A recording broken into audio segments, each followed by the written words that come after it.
ఓం శ్రీ గురుదేవాయ నమః. శ్రీ గురుదేవాయ నమః. భజ గోవిందం భజ గోవిందం భజ గోవిందం భజ గోవిందం గోవిందం భజ మూఢమతే గోవిందం భజ మూఢమతే సంప్రాప్తే సన్నిహితే కాలే సంప్రాప్తి సన్నిహితే కాలే నహి నహి రక్షతి డుక్రీకరణే. నహి నహి రక్షతి దుఃఖీకరణే. ఈ భజ గోవింద స్తోత్రాన్ని మననం చేస్తున్నాం. హే మూఢమతే అని మననం చేస్తున్నాం. సంబోధన చేస్తూ చెప్పింది.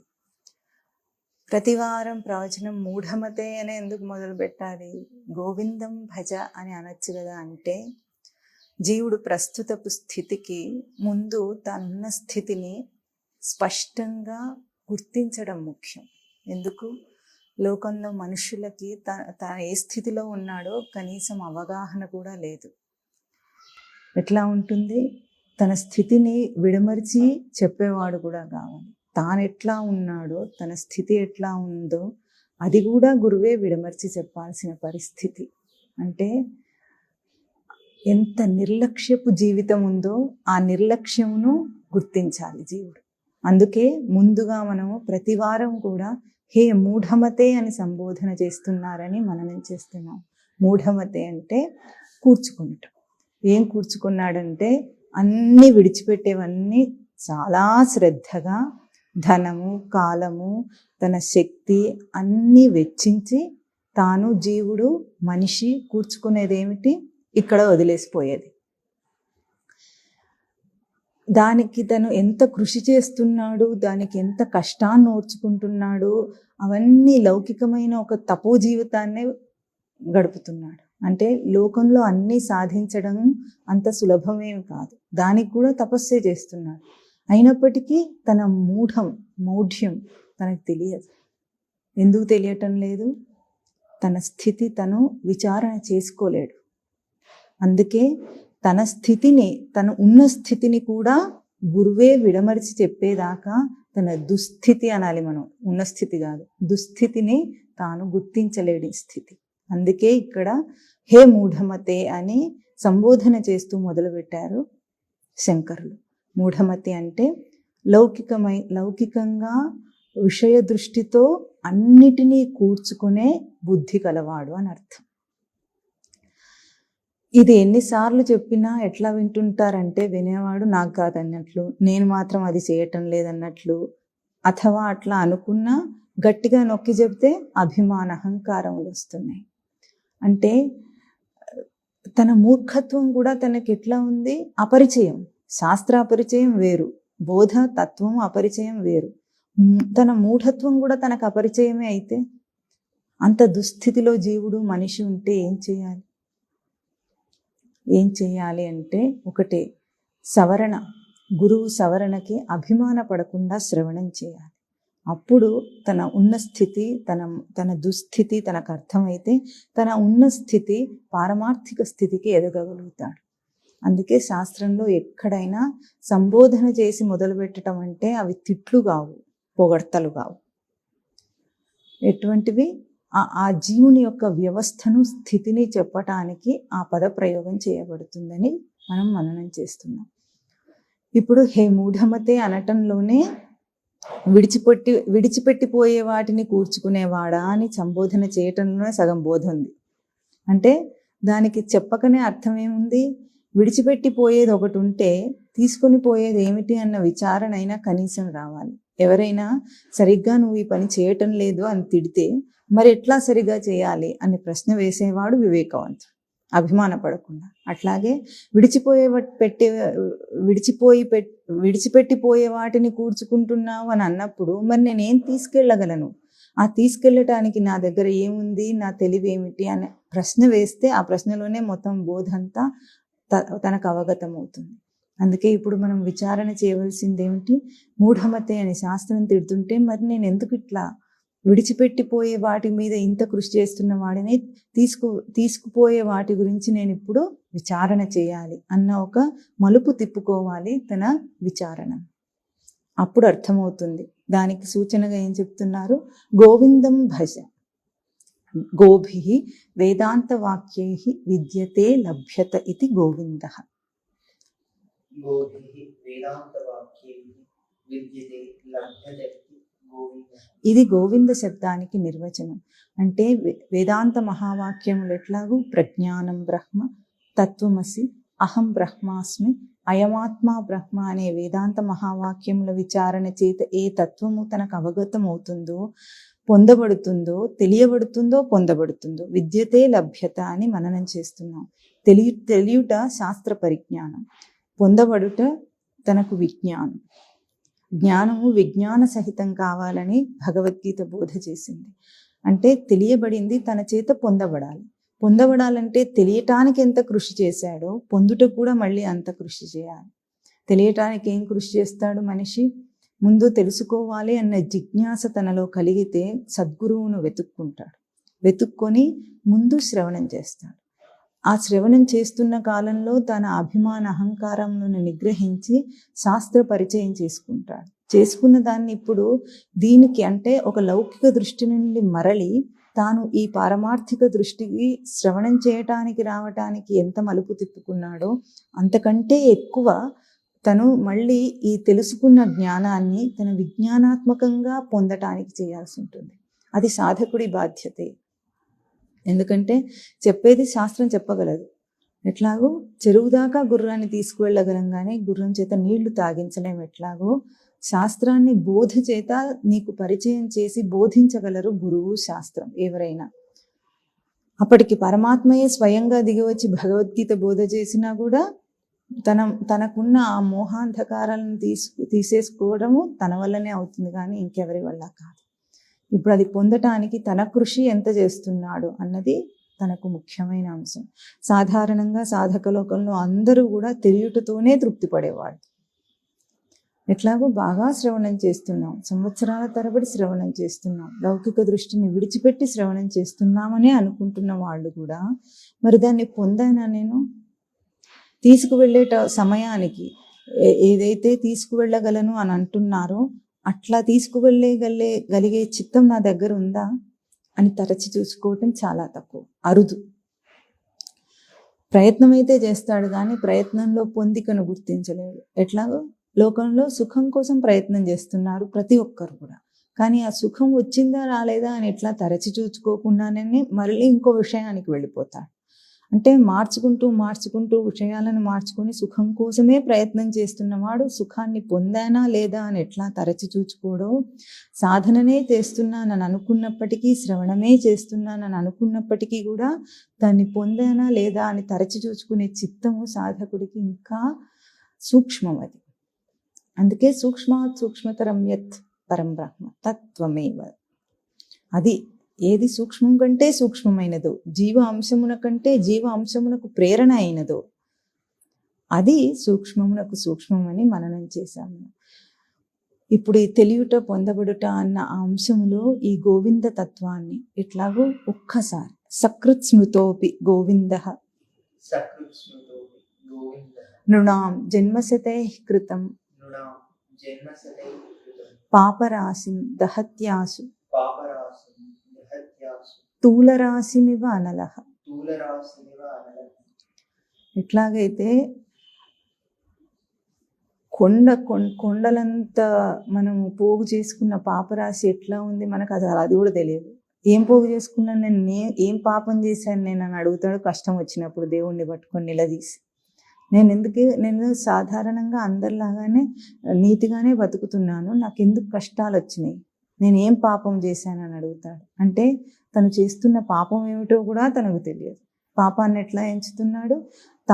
తాను కల్పించుకున్న సామాజిక నీతి రీతులతో పోల్చిన పాపపుణ్యాలంటే కూడా తాను ఊహించిన తన సామర్థ్యానికి తగిన పాపములు పుణ్యములు ఇవి మనిషి తనకు తానే కల్పించుకున్నాడు. కానీ పాపపుణ్యములకు నిర్వచనము లోకంతో పోల్చి కాదు.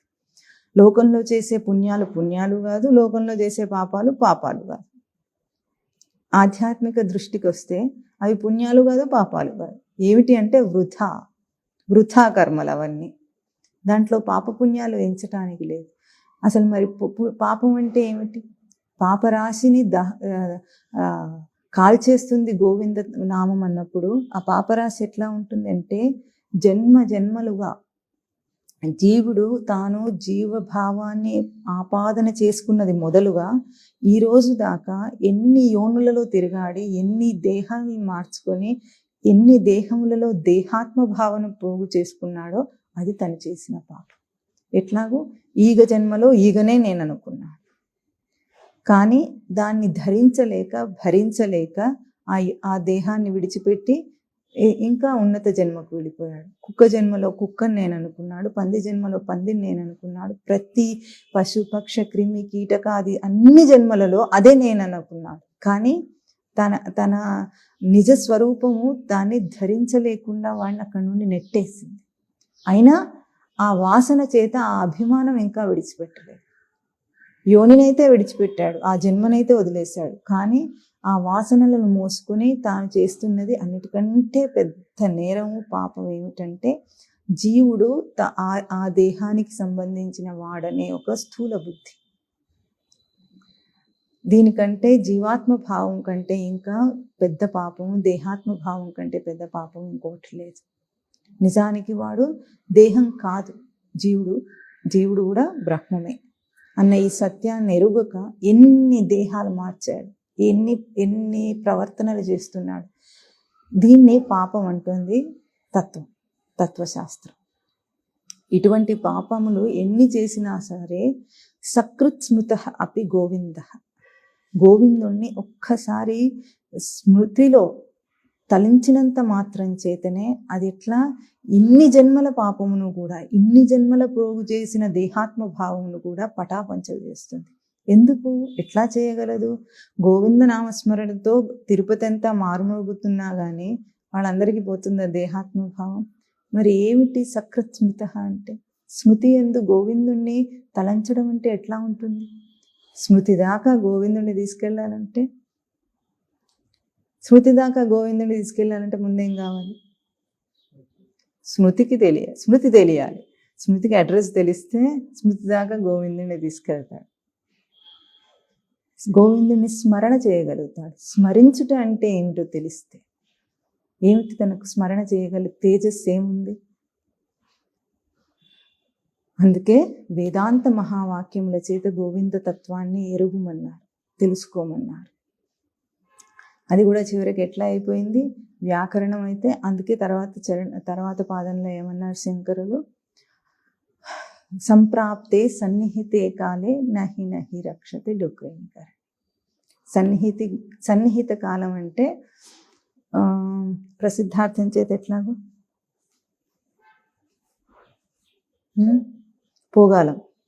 పోగాలం దాపురించినప్పుడు అనాలి మనం. మడిగట్టుకొని చెప్పాలంటే దేహం విడిచే అవసాన కాలం, ఇటువంటి కాలం అనకుండా మన స్థితికి మనం పోగాలం దాపురించినప్పుడు అంటే చాలా బాగా అర్థమవుతుంది మనకి. అప్పుడు పోగాలం దాపురించినప్పుడు నువ్వు ఏ విద్యలను అభ్యాసం చేశావో ఆ విద్యలు ఏవి నిన్ను రక్షించవు అని కొట్టి పారేస్తున్నారు. ఎందుకు? విద్యలెన్నో అబ్బే వింత వింతలు, వాటి నమ్మి పొట్ట నింపి, విద్యకు పుట్టే విపరీతపు బుద్ధులు, విచ్ఛిన్నమయ్యే జీవనగతులు. మనిషి ఇంత బాహ్య దృష్టికి వెళ్ళిపోవటానికి కారణం ఏమిటంటే, బాగా విద్యలన్నీ అబ్బినాయి వీడికి. ఛందో వ్యాకరణాదులచే వ్యాఖ్యానించే శాస్త్రము, అర్థము తెలిసి అర్థము నెరుగక అర్థహీనుడయ్యే. పండితులు అనుకునేబడే వాళ్ళు కూడా సంస్కృత వ్యాకరణాన్ని వల్లవేసి ఘనాపాటులము అది ఇది అని చెప్పి పైనుండి కిందికి, కింది నుండి పైకి అన్ని వ్యాకరణ అంశములన్నిటినీ వల్లవేసినప్పటికీ అర్థము తెలిసి అర్థము నెరుగక. మామూలు సామాన్యుడికి ఎట్లా ఉంటుంది? అర్థం తెలియదు వాడికి. స్తోత్రాలు చదివినా, శ్లోకాలు చదివినా, మంత్రాలే చదివినా, కంఠస్థం చేసినా పైపై అర్థాలు అభ్యాసం చేసి తెలుసుకుంటాడు. కానీ పండితుడికి ఎట్లా ఉంటుంది? వాడికి అక్కడ ముక్కకు ముక్క అర్థం తెలుస్తోంది, కానీ అర్థము తెలిసి అర్థము నెరుగక అర్థహీనుడయ్యే. ఎందుకు? వ్యాకరణంలో దిట్ట అయినప్పటికీ అర్థం తెలుసు, ఎట్లాగో ముక్కకు ముక్క అర్థం తెలుసు. గోవిందుడు అంటే అదిగో అక్కడ ఉండే గోవిందుడు చెప్పేశాడు. కానీ అర్థము ఎరుగక అన్నారు. ఎరుక దాకా అర్థం చేరదు. ప్రసిద్ధార్థపు అర్థములన్నీ ఎట్లా ఉంటాయంటే పొట్టకూటి కోసం, బిరుదుల కోసం, ధనం సంపాదించడం కోసం, వీటి కోసమే నేర్చుకున్నారు అంతే తప్ప ఆ పాండిత్యము అసలు అది పాండిత్యమే కాదు. పండిత శబ్దానికి శంకరులు ఇచ్చిన నిర్వచనం ఎట్లాగో పండా ఆత్మ విషయ బుద్ధి ఏషాం తేహి పండిత. ఎవరు ఆత్మ విషయ బుద్ధి కలవారో వాడే పండితుడు, అంతేగాని వ్యాకరణం వస్తే పండితుడు కాదు అన్న దృష్టిలో ఇక్కడ నహి నహి రక్షతి డూప్రయీకరణి అని చెప్పారు శంకరులు. ఇప్పుడు ఆ కాలంలో సంస్కృత వ్యాకరణం, ఈ కాలానికి వస్తే ఎన్ని విద్యలు ఉన్నాయి మనకి? కొల్లలు. 1 డిగ్రీ సరిపోదు, మాస్టర్స్ చేయాలి. మాస్టర్స్లో 1 డిగ్రీ సరిపోదు, డబుల్ డిగ్రీ, ట్రిపుల్ డిగ్రీ, ఎన్ని డిగ్రీలు చేస్తాడు? జీవితంలో ఉన్న యవ్వన కాలం అంతా చదువుకే పోతుంది వాడికి. అది కూడా ఈ కాలంలో ఎట్లా నేర్పిస్తుంది వ్యవస్థ మనకి? అప్పు చేసి చదువుకోవాలి. మొట్టమొదట అడిగే అప్పు. ఇక వాడికి విషయ వ్యావహారిక దృష్టి నుండి మరలే అవకాశాన్ని వాడు అనుకున్నా కూడా కూర్చుకోలేడు. ఆత్మ విషయానికి వెళ్ళే అవకాశం కూడా ఉండదు. ఎందుకు? అప్పు చేసి కూర్చున్నాడు. ఇప్పుడు ఏం చేయాలి? ముందు కర్తవ్యం ఏమిటి? అప్పు తీర్చాలి. అంతేగాని ఆ చదువుకున్న చదువు నాకు ఏ రకంగా ఉపయోగపడుతుంది అని కూడా ఆలోచించకుండా చివరికి అప్పుతోనే మొదలై అప్పు తీర్చడంతోనే అంతం. దానికి అంతం లేదు. ఇటువంటి ఎన్ని విద్యలు ఎన్ని నేర్చుకున్నప్పటికీ అవన్నీ ఏమైనాయి తనకి? విపరీతపు చదువులు, విపరీత జ్ఞానమైంది. ఆ విపరీత జ్ఞానంలో తనను తానే మరిచిపోయి తన అంశమునే విస్మరించి విచ్చలవిడిగా ఎట్లా తిరగాడుతున్నాడంటే మతి భ్రమించిన వాడిలాగా తిరగాడుతున్నాడు మనిషి. పిచ్చివాడు ఎట్లా తిరుగుతాడు లోకంలో? ఒంటి మీద బట్ట తెలియదు, కడుపుకి ఆకలి తెలియదు, దానికి తిండి పెట్టాలని కానీ దేహంను ఆచ్ఛాదన చేయాలని కానీ తెలియకుండా వాడిని అట్లా పిచ్చివాడు అని మనం అంటున్నాం. కానీ లోకంలో అంతకంటే ఏం చేస్తున్నారు ఇప్పుడు? ఒంటి మీద బట్ట సంస్కారానికి ప్రతిబింబం. దాన్ని ఏం చేస్తున్నాడు ఇప్పుడు? వాడే చింపుకొని వేసుకుంటున్నాడు, అది చిరగా అవసరం లేదు. ఇట్లా తనకు చదివేస్తే ఉన్నమతి పోయిందన్న సామెతలాగా అయ్యింది రోజు. ఏం చేస్తున్నాడో తనకి తెలియదు. పేరుకేమో బాగా చదువుకున్నవాడు, కానీ ఇంగిత జ్ఞానం ఉండని మనిషి. ఇటువంటి విద్యలన్నీ తనను రక్షించవు. సంప్రాప్తే సన్నిహితే కాలి. పోగాలం దాపురించినప్పుడు, దేహం విడిచిపోయేటప్పుడు ఇవేవి తనను రక్షించవు. అట్లా కాదు, నేను లౌకిక విద్యను కాదు పారమార్థిక విద్యనే అభ్యాసం చేసి చాలా శ్లోకాలన్నీ నేర్చేసుకున్నాను, మంత్రాలన్నీ నేర్చేసుకున్నాను, అన్నీ వచ్చేసి కంఠస్థం అయిపోయినాయి అన్నా ఇవేవి నీతో రావు. ఎందుకు? ఇవన్నీ మెమరీ బ్యాంక్లో స్టోర్ అయినాయి. ఈ మెమరీ నీతో వచ్చేది కాదు.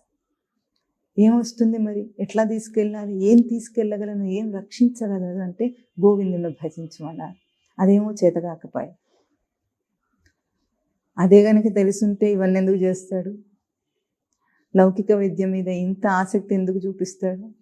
ఎన్ని తెలిసినా ఎన్ని చెప్పినా అది అయిన తర్వాతనే ఇది అంటాడు. దీని విలువ ఎంత గుర్తింపుకు వచ్చింది? అధ్యాత్మ విద్య తను పోయేటప్పుడు తీసుకుపోయే సంపద, తను పోగు చేసుకునేదేమో విడిచిపెట్టిపోయే సంపద. ఆ సంపద కాదు, దాన్ని ఏమనాలి? విడిచిపెట్టిపోయే పైసలు. ఎందుకు? డబ్బు, ధనం అని కూడా దాన్ని అనడానికి వీల్లేదు. ధనం అంటే దానికి అర్హత లేదు. చిల్లర పైసలు అన్నారు దాన్ని. దాన్ని ఏరుకునే దీన స్థితిలో మనిషి ఉన్నాడు. ఇప్పుడు ఇవేవి రక్షించవు, ఇవేవి రక్షించవు, ఇవేవి రక్షించవు. ఎన్ని బిరుదులు వచ్చినా అదేమిటి అవధానాలు, శతావధానాలు చేసినా, అష్టావధానాలు చేసినా, ఎంత పాండిత్యమే ఉన్నా, భాషా జ్ఞానమే ఉన్నా ఇదేది తనను రక్షించేది కాదు. ఎందుకు? ఇంత భాషా పండితుడై శతావధానాలు, అష్టావధానాలు, అవధానాలు చేసినా మళ్ళీ జన్మెత్తితే అని మొదలు పెట్టారు. అప్పుడు అవి కూడా ఈ కాలంలో జన్మెత్తితే వీళ్ళు నేర్పించరు. A for ass, Z for zebra. గాడిదతో మొదలు గాడిదతో అంతం. ఈ చదివే నేర్పించబడుతుంది. మరి ఆ భాషా పాండిత్యం అంతా ఏమైంది? పూర్వజన్మలో నేను భాషా పండితుణ్ణి అన్నాడు అనుకోండి, ఇప్పుడు అది వస్తుందా నీతో? రావటం లేదు. ఇవేవి నిన్ను రక్షించవు అని అక్కడ ఒక ధాతువుని చూపించి చెప్పడానికి ప్రయత్నం చేశారు శంకరులు. కేవలం ధాతువుని లౌకికమైన ప్రసిద్ధార్థముల కోసం వాడి దాన్ని పుట్టకూటి విద్యగా మలచిన వాళ్ళ కోసమే అది చూపించబడింది. దానిని తాను పారమార్థిక జ్ఞానంగా ఎట్లా మలుచుకోవాలో ఇక్కడ శ్రీకృష్ణానంద మఠంలో గురుదేవులు మనకు అందించిన తత్వదృష్టితో పోయిన వారము ముగిస్తూ ఒక మాట మననం చేశాం. శబ్దజాలం మహారణ్యం చిత్తభ్రమణ కారణం అతః ప్రయత్నా జ్ఞాతవ్యం తత్వమాత్మనః ఆత్మనః తత్వం తత్వజ్ఞాతేవ జ్ఞాతవ్యం. ఎందుకు? తత్వజ్ఞాని చేతనే ఆత్మతత్వము తెలుసుకోబడవలసింది, కానీ లేకపోతే ఎట్లా ఉంటుంది? భాషా పాండిత్యం చేత నువ్వు ఈ శ్లోకాలన్నీ మననం చేసినా, ముఖకు ముఖ అర్థమే తెలిసినా అది తనను శబ్దజాల మహారణ్యంలో ఇరికిస్తుందట. ఎంతెంతగా ఆ పదములన్నీ తెలుసుకుంటూ ఉంటాడో, వాటి మీదకి వెళ్ళిపోతూ ఉంటాడో, వాటికి ఒక ప్రసిద్ధార్థం తీసుకుంటాడో, అప్పుడు దానికి ఒక స్థూల రూపం వచ్చేస్తుంది. ప్రసిద్ధార్థం ఏం చేస్తుంది ఇక్కడ మనకి అంటే, ఒక స్థూల రూపాన్ని ఊహించే అవకాశాన్ని ఇస్తుంది. అప్పుడు ఆ లౌకిక దృష్టితో నువ్వు తెలుసుకున్న పాండిత్యము దాన్ని తత్వదృష్టికి తీసుకువెళ్ళదు. తత్వదృష్టి అంటేనే నామరూపములతో పోల్చినది కాదు. అది ఎట్లా ఒక స్థూల దృష్టి నుండి సూక్ష్మ దృష్టికి తీసుకువెళ్ళేది తత్వదృష్టి. ఆ తత్వదృష్టి లేకుండా ఏది తెలుసుకునే ప్రయత్నం చేసినా లోకంలో తనకు అబ్బదు. అందుకే ఇప్పుడు సంస్కృత వ్యాకరణాన్ని కూడా, ధాతుపాఠాన్ని కూడా ఎంత కరప్ట్ చేసినప్పటికీ ఆ ధాతు జ్ఞానం చేతనే ఎట్లా తత్వదృష్టి చేత తాను తన నిజస్వరూపాన్ని అందుకోగలడో ఇక్కడ శ్రీకృష్ణానంద మఠంలో గురుదేవులు మనకి నిరూపించి చూపించారు. ఒక పదం పట్టుకుంటే ఎట్లా ఉండాలి, ఆ ప్రతి పదము కూడా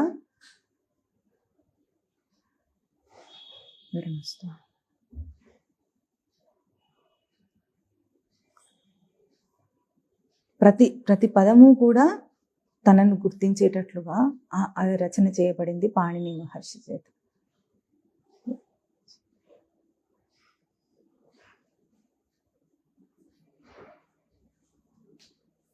లౌకిక దృష్టి చేత ఎన్ని శాస్త్రాలు చదివినా అది దర్వీపాకరసం.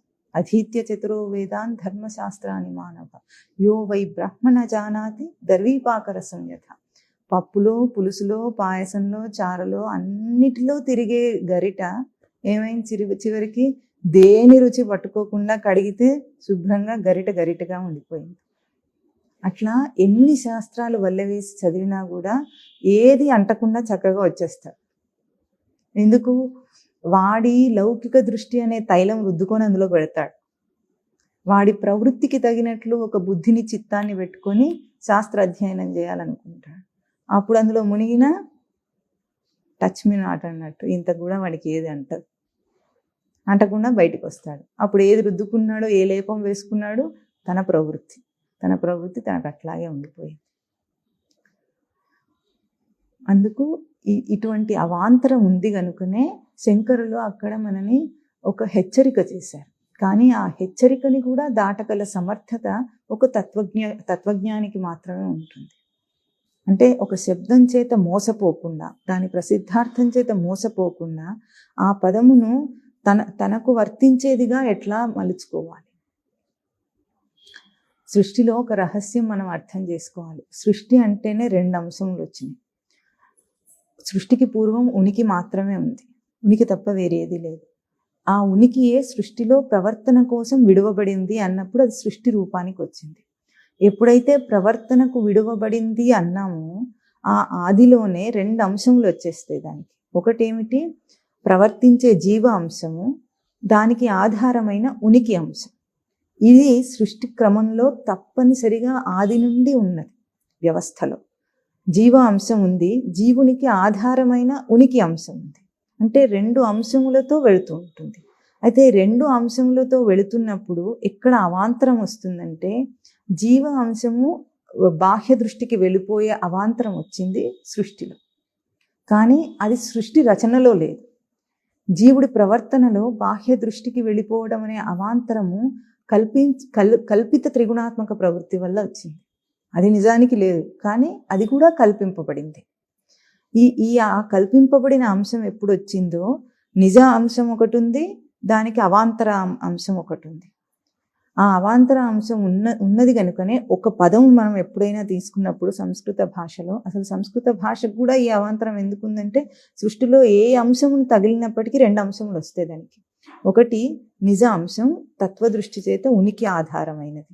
ఇంకొకటి బాహ్య దృష్టి చేత, లౌకిక దృష్టి చేత జీవుని అంశం. కల్పితం ఇది కల్పితము, అది ఉన్నది. ఈ అంశం వస్తుంది కనుకనే సంస్కృత భాష ఎంత గొప్పదైనప్పటికీ కూడా దానికి ఈ అవాంతరం వచ్చింది. అంటే ఒక పదమునకు ప్రసిద్ధార్థం తీసుకున్నప్పుడు అది ఒక స్థూలమైన అర్థాన్ని చెప్తుంది అన్నట్లుగా లోకంలో మనం అన్ని భాషలు వ్యవహారంలో ఎట్లా వాడుకుంటున్నామో అట్లాగే సంస్కృత భాషకు కూడా వ్యవహార అర్థాలు వచ్చేసింది. ఇప్పుడు ఎప్పుడైతే ఆ వ్యవహార అర్థం వచ్చేసిందో దాన్ని మనం గుర్తించవలసింది ఏమిటి? ఇది 2వ అంశం దానికి. అంటే జీవుడి యొక్క కల్పిత త్రిగుణాత్మక ప్రవృత్తి అంశం దానికి ఆరోపింపబడింది. ఇప్పుడు ఇదే అంశమునకు దానికి ఆధారమైన నిజ అంశము, సృష్టి అంశం, ఉనికి అంశం ఉంటుంది. ఇప్పుడు దానికి ఎట్లా అనువాదం చేసుకోవాలి? జీవుడు ఒక భాషని అర్థం చేసుకోవడంలోనే కాదు, జీవుని ప్రతి ప్రవర్తనని అర్థం చేసుకోవడానికి ఈ 2 అంశములు వస్తాయి. తన విచారణకి ఈ 2 తీసుకుని నేను ఏ దృష్టిలో వెళుతున్నానో దీన్ని అనువాదం చేసి నిజ దృష్టికి ఎట్లా మలుచుకోవాలి. సంసారమైనా సరే ఇప్పుడు జీవుడి దృష్టిలో ఎట్లా ఉంది? జీవుడి దృష్టికి తనను బంధిస్తున్నది. ఇప్పుడు బంధిస్తున్నవాడు ఏం చేయాలి? జీవుడి దృష్టిలో సంసారం బంధిస్తుంది అని గుర్తించిన సాధకుడు ఏం చేయాలి? దాన్ని, అదే సంసారాన్ని నిజ దృష్టిలో ఆచరించి దాని నుండి ముక్తుడు కావాలి.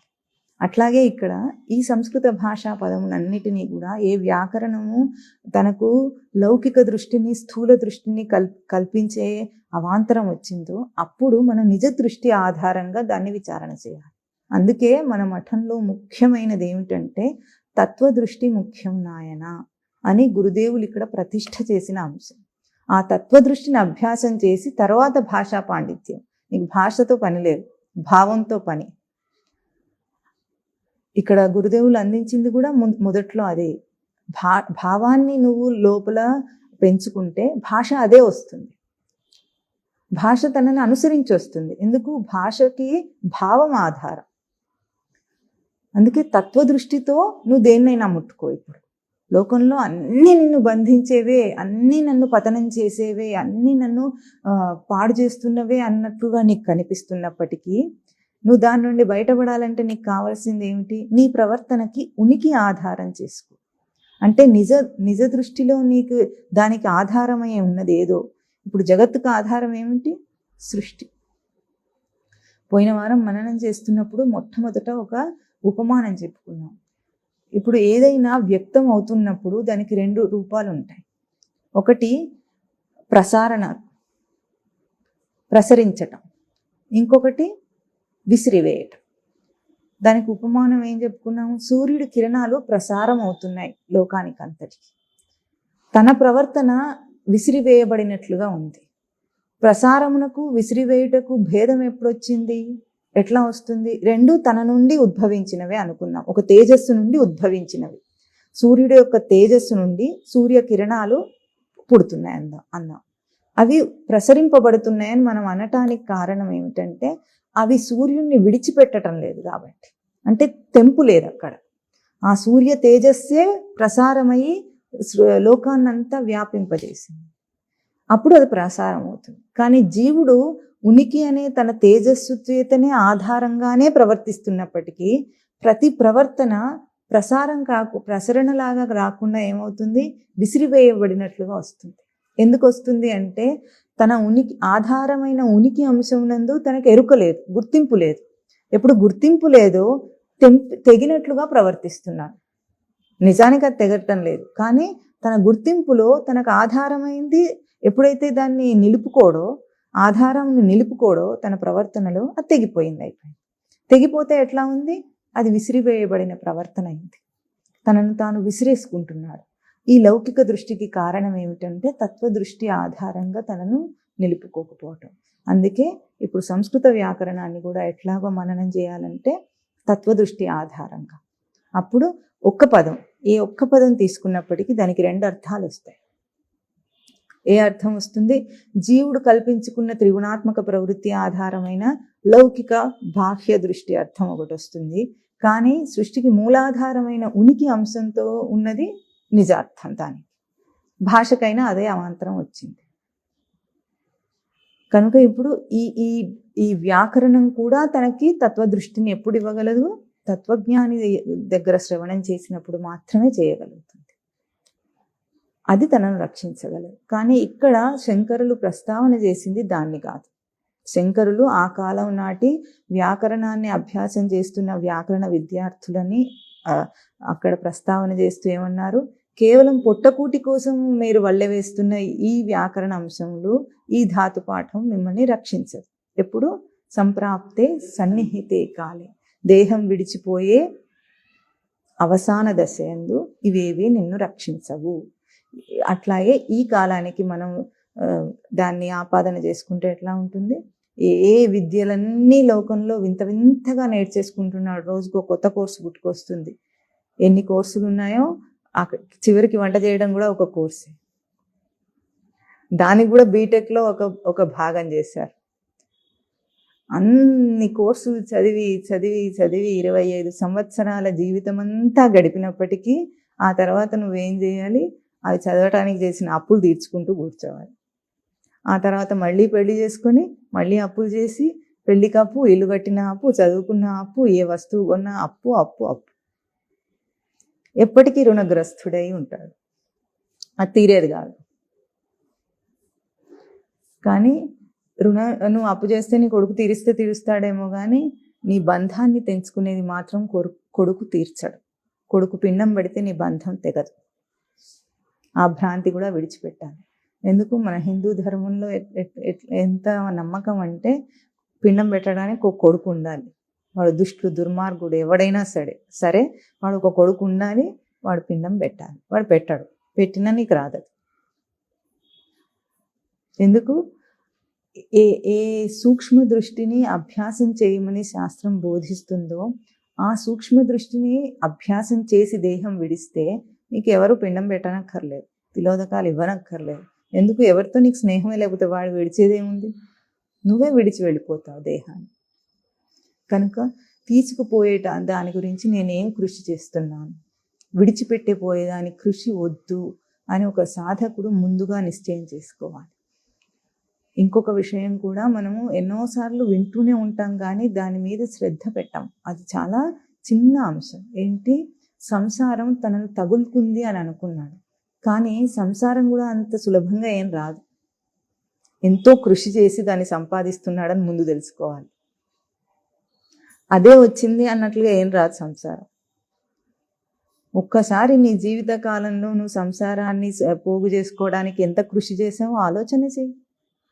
దేవుడే ఇచ్చాడు అదే వచ్చింది అన్న భ్రాంతి వద్దు. అది రాలేదు, నువ్వు చాలా కృషి చేస్తున్నావు దాని గురించి అహర్నిశలు.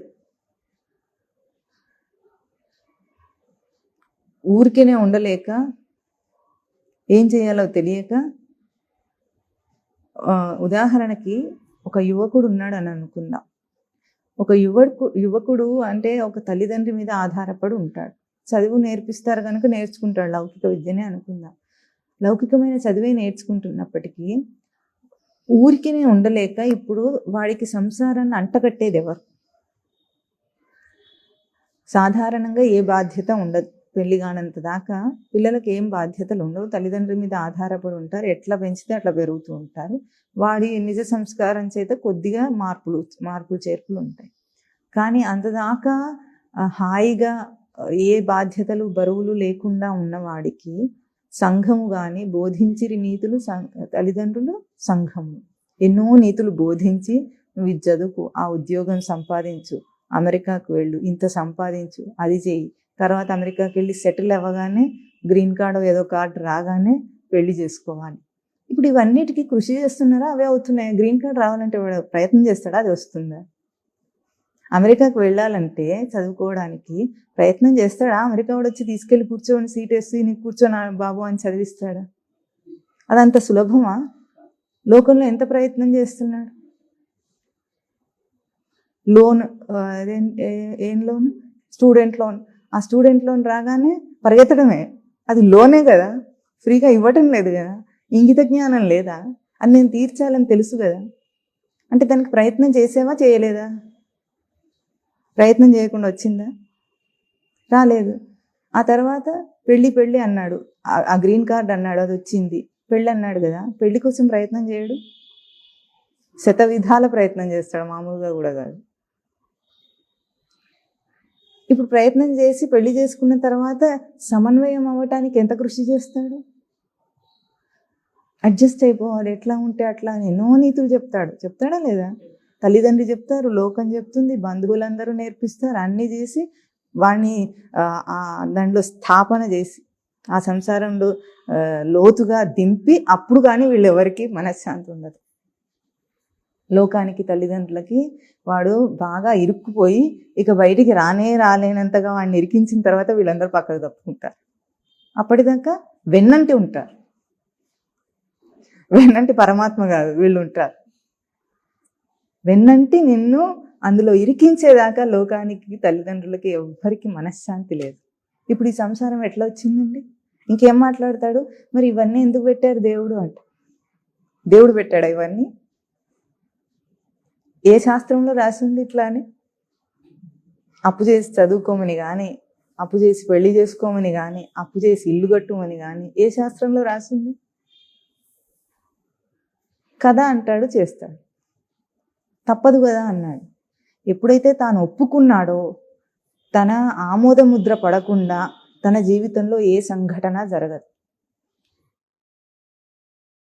విధి కల్పితము, తలరాత, ఇవన్నీ కూడా కల్పితాలు.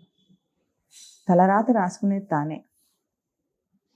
తను ఆమోదించకుండా ఏది జరగటం లేదు, తన సంకల్పం లేకుండా ఏది జరగటం లేదు, తన కృషి లేకుండా తనకు సంసారం అంటుకోలేదు.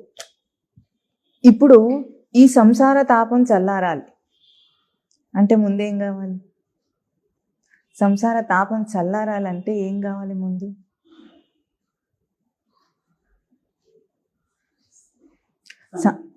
సంసారం తనని కాలుస్తుందని తెలుసుకోవాలి.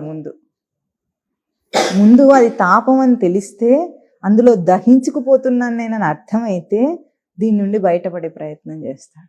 లోకమంతా ఎన్ని నీతులు చెప్పినా దాన్ని దాటేసి ఎందుకు తిరుగుతుంది అంటే సంసారంలో కష్టమే తెలియటం లేదు వాళ్ళకి. సుఖంగా ఉంది, ఆ సాంసారిక కృషి వాళ్ళకి సుఖంగా ఉంది. కాబట్టి మనం ఎన్ని చెప్పినా వాడు బయటికి రాడు. ముందు అది నన్ను దహించేస్తుంది. ఎట్లా దహించేస్తుంది? నా స్వరూపాన్ని నాకు అందనివ్వకుండా చేస్తుంది.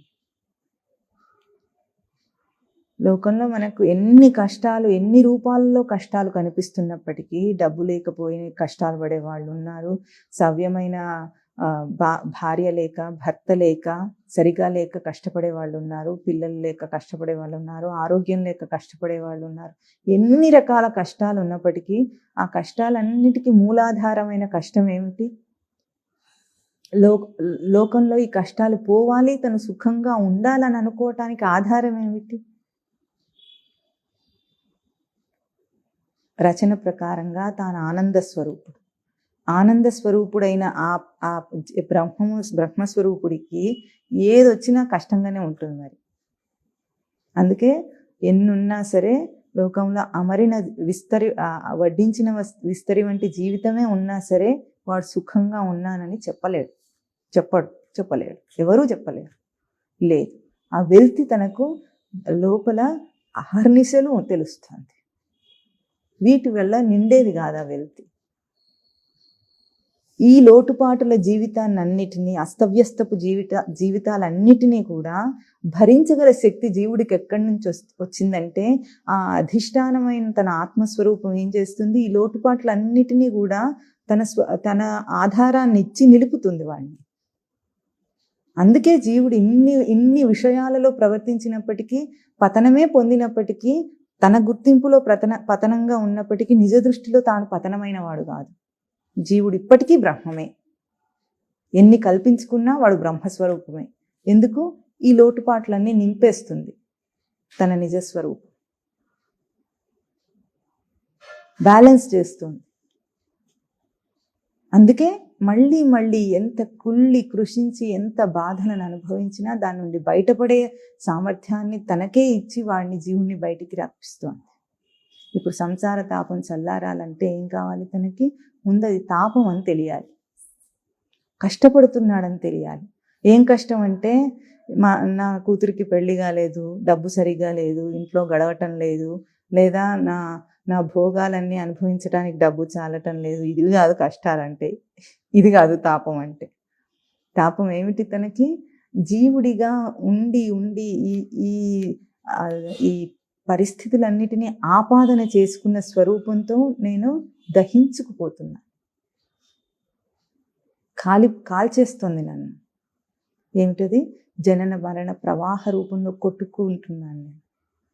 పుట్టడం, చావటం, మళ్ళీ పుట్టడం, మళ్ళీ తినటం, మళ్ళీ పెరగటం, మళ్ళీ వృద్ధాప్యం, మళ్ళీ చావు. ఇట్లా అన్ని యోనుల్లో ఇదే పని, ఇంకొకటి లేదు.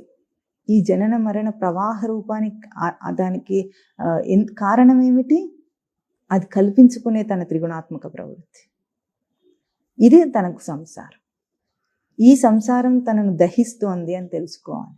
నేను ఊహించుకొని, నేను ఆపాదన చేసుకొని నా జీవితాన్ని నేనే దహనం చేసుకుంటున్నా. ఇది తెలిస్తే దాన్ని నేనే బాగు చేసుకోగలనని వాడికి తెలుస్తుంది. ఎవరో చేశారు, ఏదో తలరాత చేసింది, ఏదో గ్రహచారం వల్ల నేను ఇట్లా అయినా నన్ను అనుకుంటే వాటి మీద పడితే నిజానికి వాళ్ళెవరూ ఇది చేయలేదు కనుక వాళ్ళెవరూ పట్టించుకోరు నిన్ను. నువ్వు ఎన్ని గ్రహశాంతులు చేసినా ఆ గ్రహాలు నిన్ను పట్టించుకోవు. ఎందుకు? నేనేం చేశాను రా మధ్యలో అంటాడు. చేసిందంతా నువ్వు చేసి ఏ రాళ్లకు రప్పలకు మట్టి ముద్దలకు పూజ చేసి అది రక్షించాలంటే నాకంత శక్తి ఎక్కడ ఏడ్చింది? నిన్నే సృష్టికి గ్రాహ్య స్వరూపంగా సృష్టించింది సృష్టి, జీవుణ్ణి. నువ్వే చేసుకోలేకపోతే మట్టి ముద్ద నేనేం చేస్తా? నాకు గ్రహింపే లేదంటుంది అది. ఏదో పోనీ ఆ దేవుడే నా తలరాత రాచాడని అని అనుకుంటే ఆ దేవుణ్ణి కూడా స్థిరంగాను నీకు నమ్మకం ఉండదు కనుక ఒకదాని మీద నుండి ఇంకో దాని మీదకి, ఒక దేవుడి నుండి ఇంకో దేవుడికి ఎప్పటికప్పుడు జంపు చేసుకుంటూ వెళ్ళిపోయి రోజుకో దేవుణ్ణి నమ్మితే వీళ్ళెవ్వరూ నా కేసు కాదని వదిలేస్తారు. ఇక రక్షించే నాథుడే లేడు. అందుకే ముందేం తెలుసుకోవాలి? సంసార తాపం చల్లారాలంటే సంసారం నన్ను దహిస్తుంది. నేను కల్పించుకున్న ఊహాకల్పిత త్రిగుణాత్మక ప్రవృత్తి చేత ఊహా సంసారం నాకు వచ్చింది. ఊహలో వచ్చింది ఎట్లా పోతుంది?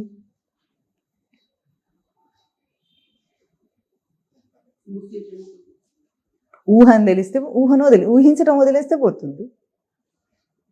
కళకంటూ ఉంటే ఎంతో భయంకరంగా ఉంది. కళలో పెద్ద పులి వచ్చింది, మీద పడింది, మెడ మీద నోరు పెట్టి కొరకబోతుంది. ఇప్పుడు ఏం చేస్తాడండి? గట్టిగా కేకబెట్టి లేస్తాడా?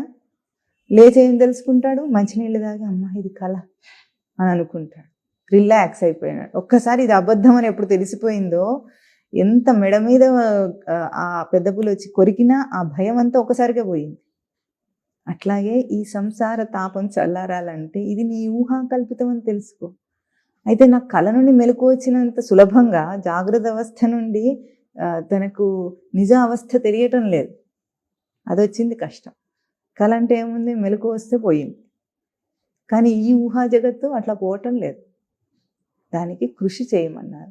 ఆ కృషి చేయమన్న దాంట్లోనే భాగంగా గురుదేవులు ఇక్కడ మనకు అందించిన 8 సూత్రములు ఉన్నాయి.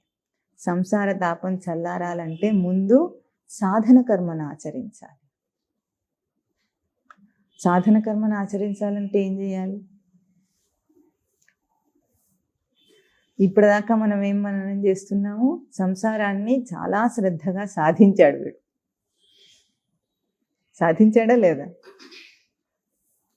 ఎట్లా ఉంటుందో, ఒక పెద్ద గొప్ప వ్యాపారవేత్తయో ఏదో గొప్పగా లోకంలో సాధించిన వాడు ఉంటే ఏమనుకుంటాడు? తనకు 60 ఏళ్ళు వచ్చి రిటైర్మెంట్ ఏజ్ వచ్చినప్పుడు ఏమనుకుంటాడు? 60 ఏళ్ల కృషి అనుకుంటాడు. ఇంత చేసి నేను సాధించాను అని అనుకుంటాడు. కానీ చచ్చిపోయేటప్పుడు అదేది తనకు ఉపయోగానికి రావటం లేదు. లోకంలో చాలా గొప్ప, అందరూ పొగుడుతున్నారు, ఎంత పండితుడైనా ఎంతమంది పొగిడినా మళ్ళీ అవసాన దశలో అది రావటం లేదు ఉపయోగానికి. ఇది సాధించాడు, కృషి చేసి సాధించాడు, తెలుసు తనకి. ఇప్పుడు సాధన కర్మను ఆచరించు అంటుంది. ఏం చేయాలి అంటే, నువ్వు కృషి చేయడం, సంసారాన్ని సాధించాలని ఏ ప్రయత్నం చేశావో అది ఆపే, అంతే. సంసారాన్ని సాధించాలంటే చాలా కష్టపడాలి. సాధన కర్మ చేయాలంటే ఏం కష్టపడద్దు, అది చేయకుండా ఉండాలంతే. ఏ ప్రయత్నాలు చేశావో బయట అది సాధించాలి, ఇది సాధించాలని అంతెందుకు. ఈరోజు ఎల్కేజీలో సీటు కావాలంటే ఇంటర్నేషనల్ స్కూల్లో తల్లిదండ్రులు తపస్సు చేయాలి.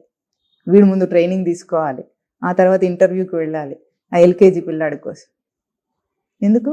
వీడు రేపు ఇంజనీర్ కావాలి కదా, అమెరికాకి వెళ్ళాలి కదా. ఈరోజు వాడిని స్కూల్లో అడ్మిట్ చేయాలంటే కూడా వీడు తపస్సు చేయాలి. ఆ రోజు రాత్రంతా నిద్రపోడు, ఏం అడుగుతారో, ఏం చేస్తారో, ఏం అడుగుతాడో అని. వాడి ఫీజు కట్టడానికి వీడు ఇప్పుడు ఎంత కష్టపడాలి, వెట్టి చాకిరీ చేయాలి.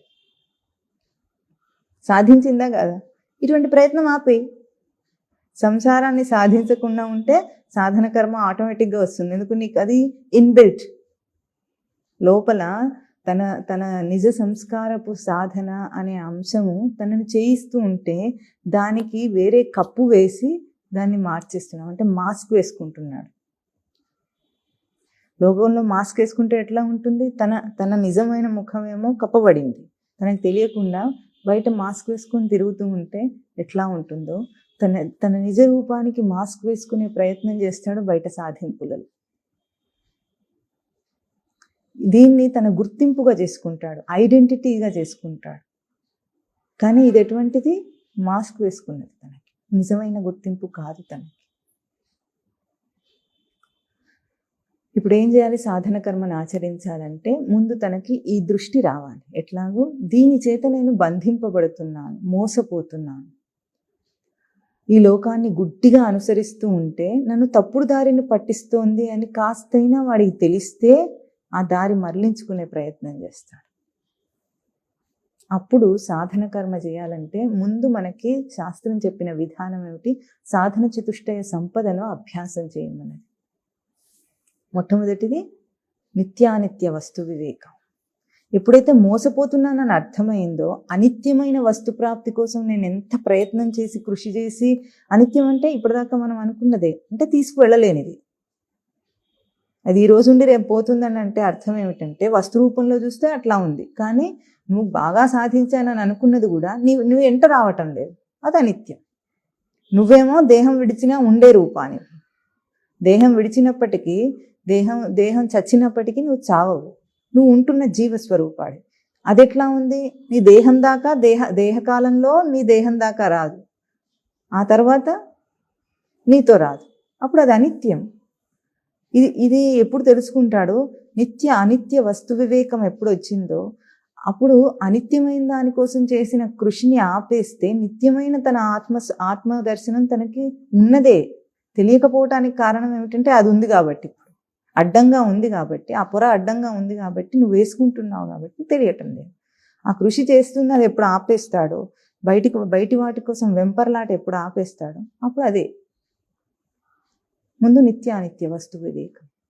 ఇహాముత్ర ఫలభోగ విరాగం. ఇహ అముత్ర, ఈ లోకంలో ఊహింపబడే స్వర్గాది లోకాలలో అవి ఉన్నాయో లేదో, ఈ దేశంలో ఊహింపబడే అమెరికా భోగాల మీద కూడా వాడికి ఫలమునందు విరాగం రావాలి, ఫలభోగ విరాగం. ఏదో సాధిస్తాను, ఏదో ఉందనుకొని పక్కవాడు ఏదో అనుభవిస్తున్నాడు అనుకుని. ఈరోజు ఇంకా భ్రాంతి ఏమిటంటే ప్రతిదానికి ఒక ఫోటో తీస్తారు, ఆ ఫోటోలో వాడు ఆనందంగానే ఉంటాడు, ఫోటో వెనుక ఏముందో ఎవరికి తెలియదు, కానీ ఆ ఫోటోలో వాడు ఆనందం చూసి పక్కవాడికి ఈర్ష్య, అసూయలు, కోరికలు అన్నీ కలుగుతాయి. వాళ్ళలాగా నేను ఉండాలని అనుకుంటాడు, కానీ వాడిని కదిలించి చూడు, ఆ ఫోటో దిగడానికి ముందు వాడు ఎంత ఏడుస్తున్నాడో, దిగిన తర్వాత ఎంత ఏడుస్తున్నాడో, కానీ నీకు ఎట్లా చూపిస్తాడు దాన్ని? చాలా ఆనందాన్ని, భోగాన్ని అనుభవించేస్తున్నట్లు. ఎంత అల్పబుద్ధులంటే తినే తిండిని కూడా ఫోటో తీసి పెడతాడు, వీడేదో భోగిస్తున్నట్లు. అది తిన్న తర్వాత వీడికి అసిడిటీ వచ్చిందో, క్యాన్సర్ వచ్చిందో, షుగర్ వచ్చిందో, ఏమొచ్చిందో వీడికి అవసరం లేదు. వాడు అవన్నీ తిని భోగిస్తున్నాడు. ఇప్పుడు నేను కూడా ఆ పని చేయాలి. స్వర్గాది లోకాల్లో కాదు, ఇక్కడే అల్పబుద్ధులు మనుషులు. అంతదాకా తీసుకెళ్లే అవసరమే లేదు ఇప్పుడు. ఇటువంటి అల్పమైన వాటి కోసము దీనికి కారణం ఏమిటి అసలు? లేనిదాన్ని ఉన్నట్లుగా చూపించే ప్రయత్నం చేస్తుంది లోకం. వీడు అదే సత్యం అనుకుంటాడు, దాన్ని వెంటబడుతుంటాడు. ఒక ఫోటో చూసి అంత అసత్యాన్ని కూడా నిజం అనుకునే ఆ ఇంగిత జ్ఞానం లేని మనిషికి వాడు మనిషి అనడానికే అసలు అర్హుడు కాడు. ఏం చెప్పాలి? నిత్యానిత్య వస్తు వివేకం దాకా వస్తుంది వాడికి. కానీ ఈ మోసపూరిత జీవితంలోనే తొందరగా అర్థమవుతుంది, ఇంకా తొందరగా అర్థమవుతుంది. ఎంత వెంపర్లాట ఉందో అంత లోపల బాధ తెలుస్తుంది, వాడికి దుఃఖం తెలుస్తుంది. అదేదో సాధించానని అనుకున్న తర్వాత కూడా వాడు ఏం ఊహించాడో అది రాలేదు. ఆ ఫోటోలో ఉన్న వాడికి ఉన్న ఆనందం నీకు రాలేదు. నువ్వైతే అది సంపాదించావు. బట్టలు వేసుకుంటున్నాడు, చూపించాడు వాడు. అటువంటి డ్రెస్ నేను కూడా కొనుక్కోవాలి. ఇప్పుడు చిన్న చిన్న పిల్లలు ఈ స్కూళ్ళల్లో ఇదే చేస్తున్నారు. మరి అవునా కదా? వాడు ఒక వస్తువు తీసుకొస్తున్నాడు, అది కావాల్సిందే. ఇప్పుడు అది వాడికి సౌకర్యంగా ఉందా లేదా కూడా చూడడు. వాడికి ఉంది, నాకు కావాలి. అంతకంటే అల్పం ఏమిటంటే ఆ వస్తువు కంటే బ్రాండ్. వీళ్ళని తిట్టడానికి ఆ రోజుల్లో ఇవన్నీ తెలియవు వాళ్ళకి, శాస్త్రకర్తలకి. ఇంత అల్పబుద్ధులు ఉంటారని తెలియక అన్ని తిట్లు తిట్టలేదు. ఇప్పుడే వస్తే ఎన్ని తిట్లు తిట్టాలి. మూఢామతే అనరు, ఇంకేమేమైనా తిడతారు. ఇటువంటి బ్రాండ్లు ఇవన్నీ చూసి ఇవే సుఖము, ఇవే సంతోషం అనుకునే ఈ అల్పబుద్ధులకి ఇహ అమూత్ర ఫల భోగ విరాగం ఈ లోకంలోనే కాదు, నువ్వు ఊహించే స్వర్గాది లోకాల్లో భోగం ఎట్లా ఉంటుందంటే, ఇక్కడేమో ఎట్లా ఉంటుంది, లెవెల్ అవుతూ ఉంటుంది ఎప్పటికప్పుడు. అంటే నువ్వు సంపాదిస్తావు, భోగిస్తావు, మళ్ళీ అది భోగం అయిపోతే మళ్ళీ భోగించడానికి ఇక్కడే నీకు సంపాదించే వీలు ఉంటుంది. ఇది మర్త్యలోకం. అమరలోకంలో భోగం ఎట్లా ఉంటుంది? ఇట్లా ఉండదు. నువ్వు అక్కడికి వెళ్ళి 5 నిమిషాలు అక్కడ గడిపేసరికి నువ్వు ఇక్కడ 100 సంవత్సరాలు వెచ్చించి పోగు చేసుకున్న కాస్తో కూస్తో పుణ్యం ఒక క్షణంలో అయిపోతుంది. అక్కడ ఏది నేను ఇంకా సరిగ్గా చూడనే లేదే అనే లోపల నేను కిందికి నెట్టేస్తారట. అట్లా పైన చూపించి ఏమేమి భోగాలు ఉన్నాయి, రంభ క్యాబిన్, ఊర్వశి క్యాబిన్, అవి చూసే లోపలే నీ పుణ్యం అయిపోయింది. మళ్ళీ పోయి చావు అని మళ్ళీ ఇక్కడికి పంపిస్తే మళ్ళీ వీడు ఏం చేస్తాడు? ఇందాక చేసిన పనే చేస్తుంటాడు. ఎప్పటికీ వీడికి బయటనే కానీ లోపల ఊహించబడే స్వర్గంలో ఉండే ఊహించబడే భోగం ఎన్నటికీ రాదు. ఇట్లాంటి ఊహాకల్పిత భోగాల మీద వెంపర్లాట లేకుండా ఇహ అమూత్ర ఫల భోగమునందు విరాగం రావాలట.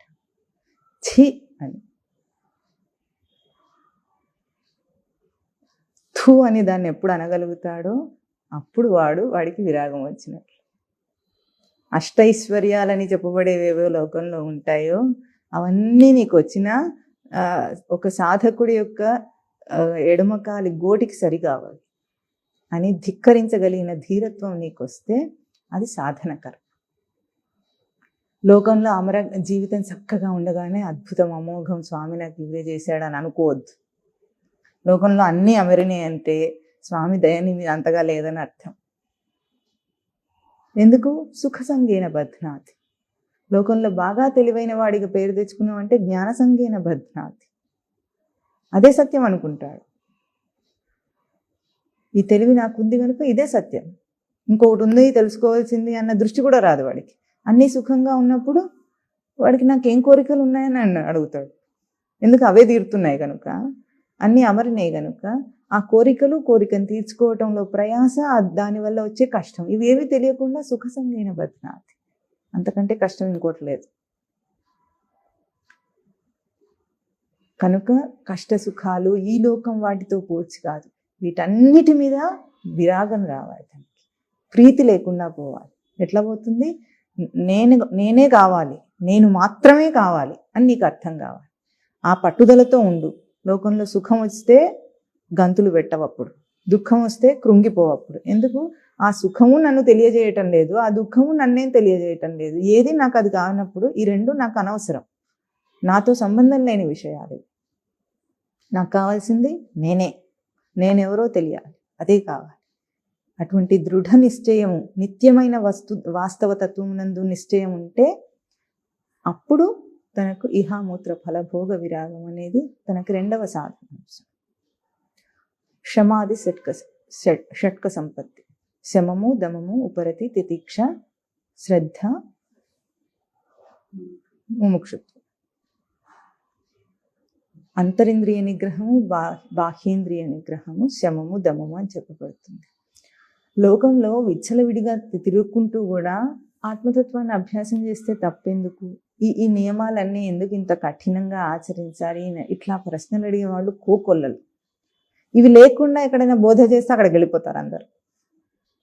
ఎందుకంటే ఇంద్రియ నిగ్రహం అక్కర్లేదని చెప్తే అక్కడికి వెళ్ళిపోతారు.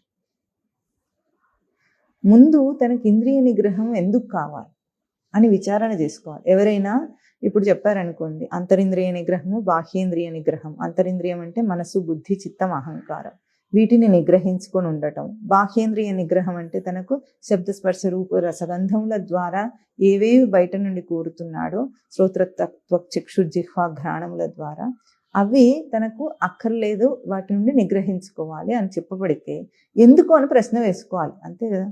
ఎందుకు చెప్పారు? అవి ఉంటే నాకేం చెడు జరుగుతోంది, వాటిని నిగ్రహించమని శాస్త్రం ఎందుకు ఇంతగా చెప్తోంది? ఈ ప్రశ్న వేసుకో. చెప్పింది చెయ్యకు, వెంటనే చేయకు. నువ్వు కావాలంటే అడిగి తెలుసుకొని చెయ్యి. ఇప్పుడు ముందుకు మనకి ఇక్కడ మన మఠంలో ఇక్కడ ఒక చార్ట్ తయారు చేసి చూపించారు స్వామివారు. ఏమిటిది? సంసారులకు కనీసపు నియమములు. సాధకులకు కాదు ఇది. ఎవరికి? సంసారులకు నియమాలు చూపించారు. ఎందుకు? లోకంలో ఉన్న వాళ్ళందరూ బ్రహ్మచారులు ఏం కాదు కదా. ఈ బోధ బ్రహ్మచారులకు ఏం చెప్పబడటం లేదు. సంసారి కూడా జీవుడే, వాడు కూడా ఉద్ధరింపబడాలి. ఇప్పుడు సంసారులకు కనీసపు నియమములు అని చెప్పి దాంట్లో మొట్టమొదటిది టీ కాఫీలు విడవాలి అని ఉందనుకోండి. ఎందుకు అని ప్రశ్న వేయి. బీడీ సిగరెట్ విడవాలి, చుట్టలు పొగ త్రాగకూడదు, సినిమాలు టీవీలు చూడకూడదు, మాంసం మద్యపానం మానివేయాలి. ఈ 4 ముందు చెప్పారనుకోండి. ఇంకా పాశ్చాత్యపు అనుకరణ విడిచిపెట్టాలి. ఇవి చెప్పారని అనుకుందాం. చెబితే వెంటనే అభిమానాలు, అహంకారాలు రాకుండా ఎందుకు అట్లా చెప్తున్నారు, ఇక్కడ ఎందుకు ఆ నియమాలు పెట్టారు అని ఒక చిన్న విచారణ చెయ్యి. ఎందుకంటే ఇంద్రియ నిగ్రహం అంటే అంత అల్లాటప్ప ఏం కాదు. శమము, దమము, ఉపరతి, తితిక్ష అని అనగానే రావు అవన్నీ. ముందు బాహ్యంగా ఒక టీని విడవాలంటే అది బాహ్యేంద్రియం, అంటే ఒక జిహ్వేంద్రియం, రసనేంద్రియంకి సంబంధించింది. రుచిని విడిచిపెట్టాలి. ఎందుకు విడిచిపెట్టాలి అని ఆలోచించినప్పుడు ఇందులోనే దానికి ఇంటర్లింక్డ్గానే అక్కడే అంతరింద్రియం కూడా ఉంటుంది. ఎందుకంటే మనసు కోరకుండా బాహ్యేంద్రియము నాలుక ఏది కోరదు.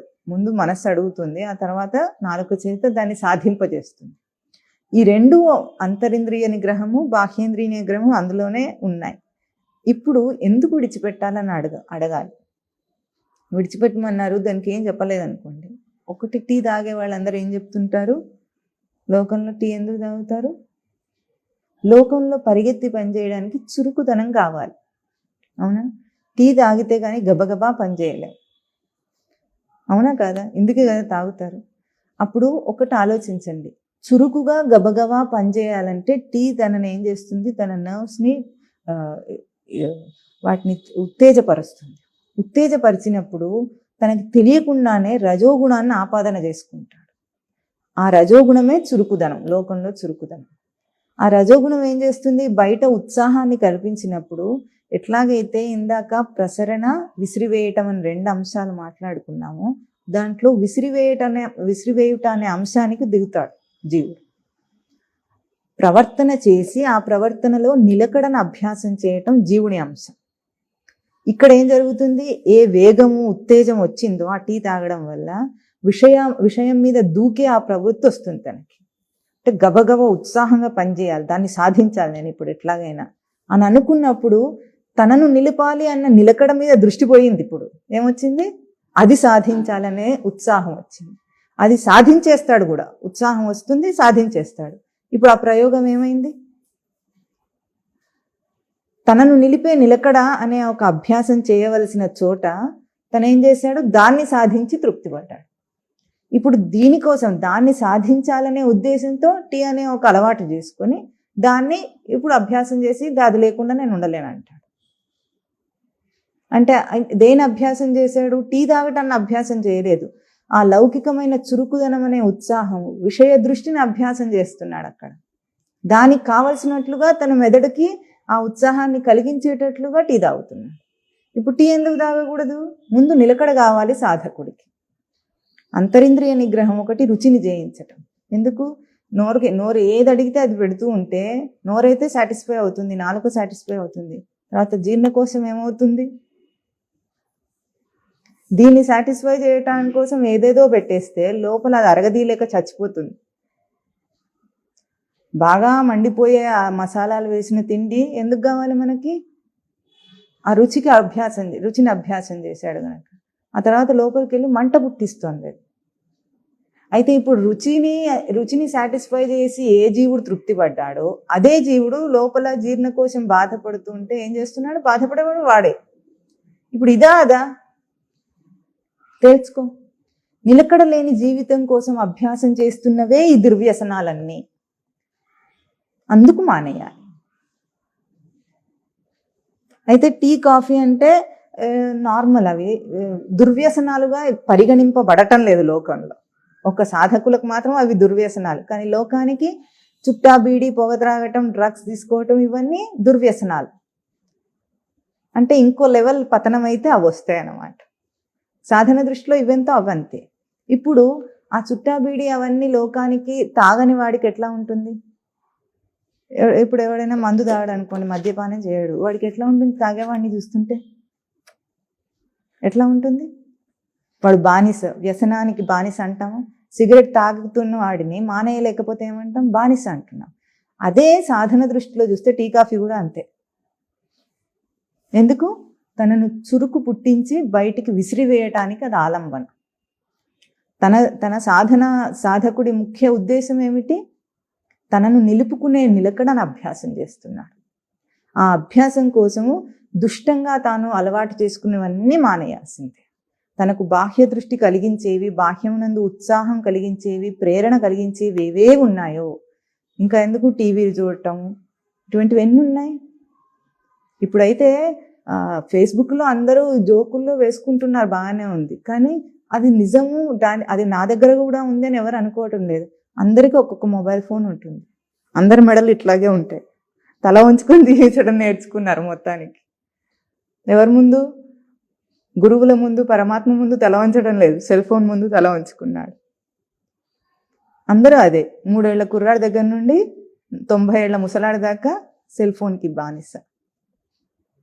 లోకంలో అయితే చెప్తున్నాం, పిల్లలందరూ అడిక్ట్ అయిపోయారు, చెడిపోయారు, అదైపోయారు, ఇదైపోయారు అని చెప్పే తల్లిదండ్రులు ఉన్నారు. వాడు చేసేది అదే. ముందు వాడికి అభ్యాసం చేయించింది నువ్వే, అది తెలియదు వీడికి.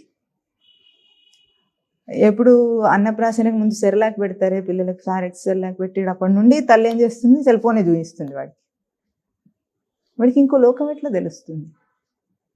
ఇందులో అది రాయలేదు సెల్ ఫోన్ గురించి, దీన్ని అప్డేట్ చేసుకున్నాం మనం. ఇంకా చాలా దుర్వ్యసనాలు ఉన్నాయి. ఇవన్నీ ఎందుకు వదిలేయాలి ఒక సాధకుడు? ఎవరికి ఇవి? సంసార తాపం చల్లారాలి అని అనుకుంటున్న వాడికి. నీకు వద్దయితే నేను కాలిపోతా, దహించుకుంటా అంటే నీకు ఓకే, నీకు కాదు ఇవన్నీ. ఎవరు కావాలి అంటున్నాడో వాడికి. పాశ్చాత్య అనుకరణ ద్వారా నేనేం కోల్పోతున్నాను? ఈరోజు హిందువుగా లేడు, బ్రాహ్మణుడుగా లేడు, క్షత్రియుడుగా లేడు, వైశ్యుడుగా లేడు, అందరు కలిపి శూద్రంగా ఉన్నారు. సమానత్వం ఎట్లా వచ్చింది? అందరూ బ్రాహ్మణత్వం చేత బ్రహ్మంగా, జీవులుగా ఒకటి సమానం. అట్లా పోయి ఇప్పుడు ఏమైంది? అందరూ పతనమై శూద్రులుగా సమానం. అందరూ ఉద్ధరింపబడవలసింది వాళ్ళ కర్మలను ఆచరించి ఉద్ధరింపబడవలసిన వాళ్ళు ఇప్పుడు ఎట్లా ఉన్నారు? అందరూ వాళ్ళ స్వకర్మలన్నిటిని వదిలేసి అందరూ పరిచర్యాత్మకం కర్మ. వెళ్ళి అమెరికా వాడికి ఊడిగం చేస్తే వాడు గొప్ప, వాడు సద్బ్రాహ్మణ వంశంలో పుట్టినవాడైనా సరే సంధ్యావందనాన్ని వదిలేసి అమెరికాకి వెళ్ళి ఎవడి ముందో తలంచుకుంటాడు. నువ్వు జంధ్యం తీసేయమంటే తీసేస్తాడు, నువ్వు బొట్టు తీసేయంటే తీసేస్తాడు. ఇప్పుడు స్వధర్మం ఎక్కడుంది తనకి? ఈ పాశ్చాత్య అనుకరణ ఎట్లా వచ్చింది దేశానికి? అవి వెళ్ళి ఇటొచ్చి అటొచ్చి ఇటొచ్చి కమ్యూనికేషన్, గ్లోబల్ కమ్యూనికేషన్ పెరిగిపోయి ఇట్లా వచ్చింది. చివరికి మన భారతదేశం ఉపనిషత్తులకి వేదాంత శాస్త్రం పుట్టినిళ్ళను కూడా మరిచిపోయి వాడి దరిద్ర పాశ్చాత్యమునంతా అనుకరించి ఇట్లా తయారయ్యారు మన వాళ్ళు. ఇప్పుడు బేసిక్స్ ఏవైనా ఉండి చెబితే, అంటే ఇప్పుడు సాధకుడైతే ధోతి కట్టుకోవడము, గోచిపెట్టి చీర కట్టుకోవడం చెప్తున్నారు. మామూలుగా కప్పుకొని నిండుగా బట్ట వేసుకోమంటే కూడా ఆడవాళ్ళు వినరు, మగవాళ్ళు కూడా వినరు. అది స్వేచ్ఛ అనుకుంటా. ఇందులో ఒక క్షణం నిలిచి ఆలోచించు. నువ్వు ఏదైనా ఒక ఫ్యాషన్ అనుకరిస్తున్నప్పుడు, దాన్ని స్వేచ్ఛగా నేను చేస్తానని అనుకున్నప్పుడు, నువ్వు లోకంలో తిరిగేటప్పుడు నీకు స్వేచ్ఛలాగానే కనిపిస్తుంది. కానీ నువ్వు ఫ్యాషన్కి బానిసవి, అది స్వేచ్ఛ కాదు. అట్లా కాకుండా నీకు అది నచ్చలేదు అన్నప్పుడు నువ్వు దాన్ని విడవగలిగి నీకు ఇష్టం వచ్చినట్లు నువ్వు ఉండగలిగితే, అంటే అది తప్పని తెలిసినా ఎట్లా చేస్తున్నారు? అనుకరణ, ఇమిటేషన్. ఒకడిని చూసి ఒకడు ఇమిటేట్ చేస్తున్నాడు. అప్పుడు నీకు స్వేచ్ఛ ఎక్కడుంది? ఇమిటేషన్ బంధమా, స్వేచ్ఛయా? పరాధీనత. ఒకరు చేస్తే అందరూ అదే చేయాలి. ఒక గుడ్డి గొర్రె వెళ్తుంటే అన్ని గొర్రెలు దాన్ని అనుసరిస్తాయి.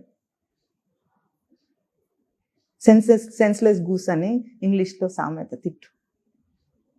దాని నుండి ఒక్క విలక్షణంగా ఆలోచించే ఇంగిత జ్ఞానం లేదు. నిత్యానిత్య వస్తు వివేకం కాదు, ఇంగిత జ్ఞానం లేకుండా పోయింది. కామన్ సెన్స్ లేదు ఈరోజు మనుషులకి. అట్లా చేసి చేసి ఏమైంది? దేహ రచననే పాడు చేసి ఇప్పుడు పద్మాసనం వేసుకొని కింద కూర్చోవడం మన సంప్రదాయం. ఆ చేయకుండా టేబుల్ మీద కూర్చొని ఏమైంది? చివరికి పద్మాసనం వేసుకోవడానికి డిజైన్ చేయబడిన ఈ కాళ్ళు దానికి అనుకూలంగా లేవు. ఎందువలన? చేయక. ఈ పాశ్చాత్య అనుకరణను విడిచిపెట్టు. ఇంకొక విశేషం ఏమిటంటే, లోకంలో అన్ని దేశాలలో చెప్పబడిన అనుకరింపబడుతున్న అన్ని ఫ్యాషన్లు కూడా లౌకిక దృష్టితో చెప్పబడినవి. అదే వస్త్రధారణ మన భారతదేశంలో చూపించారంటే దానికి వేదాంతపరమైన అర్థం ఉంటుంది ఎప్పుడైనా. ఎందుకంటే వేద భూమి ఇది. ఇక్కడ మహర్షులు తపస్సు చేసి కనుగొన్నది. ఇప్పుడు మనిషి బట్ట ఎందుకు కట్టుకున్నాడు? పశుపక్షాది జన్మలలో ఎక్కడా లేని వస్త్రధారణ, బట్ట కట్టుకోవటం మనిషి ఎందుకు చేశాడు?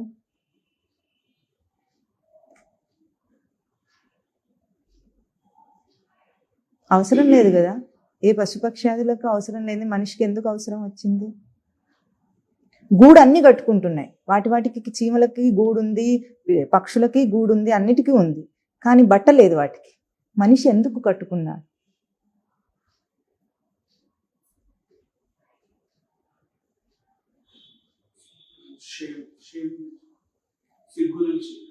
సిగ్గు. అంటే సిగ్గు దేని వల్ల వచ్చింది? అందరూ విప్పేసి తిరిగితే సిగ్గే ఉండదు కదా, న్యాచురల్ అవుతుంది. కానీ అట్లా లేదు. ఇప్పుడు ఎందుకంటే శంక వచ్చింది. మనిషి శంకించాడు. దేన్నంటే పశుపక్ష్యాదులలో కామ ప్రవృత్తికి నియంత్రణ లేదు.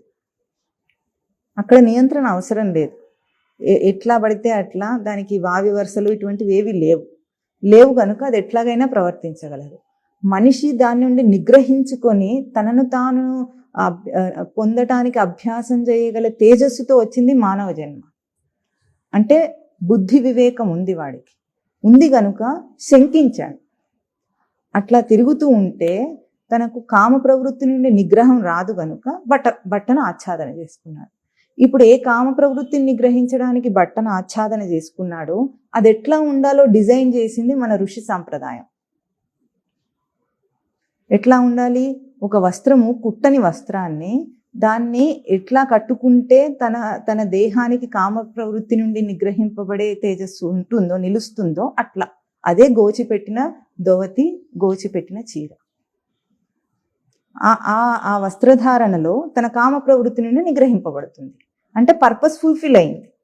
వాళ్ళు దేనికోసం చేశారో ఆ పర్పస్ ఫుల్ఫిల్ అయింది. ఇప్పుడు ఆ వస్త్రధారణ ఏమైంది? పాశ్చాత్యుడు వస్త్రధారణ ఇంత విచారణతో చేయలేదు. కేవలము బాహ్యం నుండి, బాహ్య వాతావరణం నుండి రక్షించుకోవడం కోసమే బట్ట కట్టుకున్నానని అనుకుంటున్నాడు.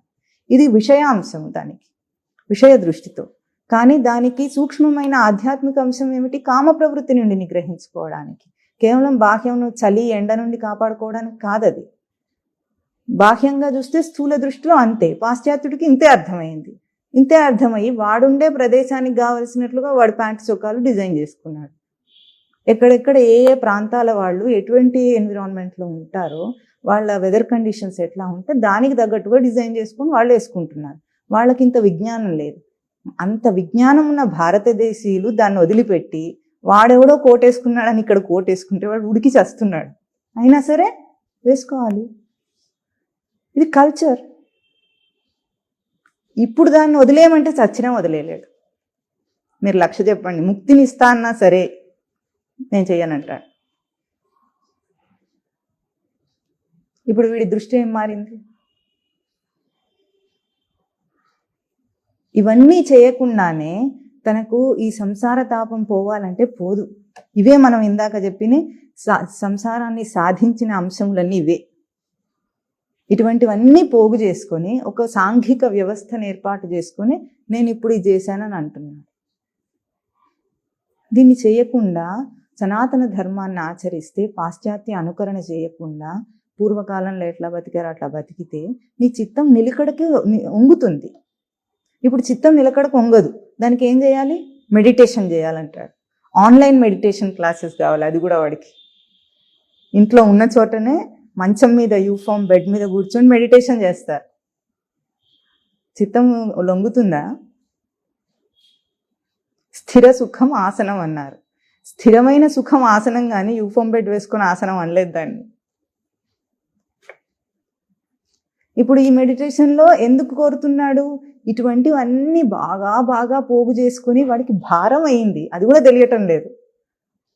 ఫ్యాషన్ అని అదని ఇదని ఎంత అన్కంఫర్టబుల్గా ఉన్నా సరే ఆ వస్త్రధారణ చేయాల్సిందే.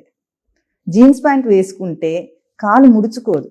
అంటే ఏ జాయింట్స్ ఇచ్చి కాలుని ముడుచుకోవడానికి మనకు లివరేజ్ ఇచ్చారో అది జరగదు.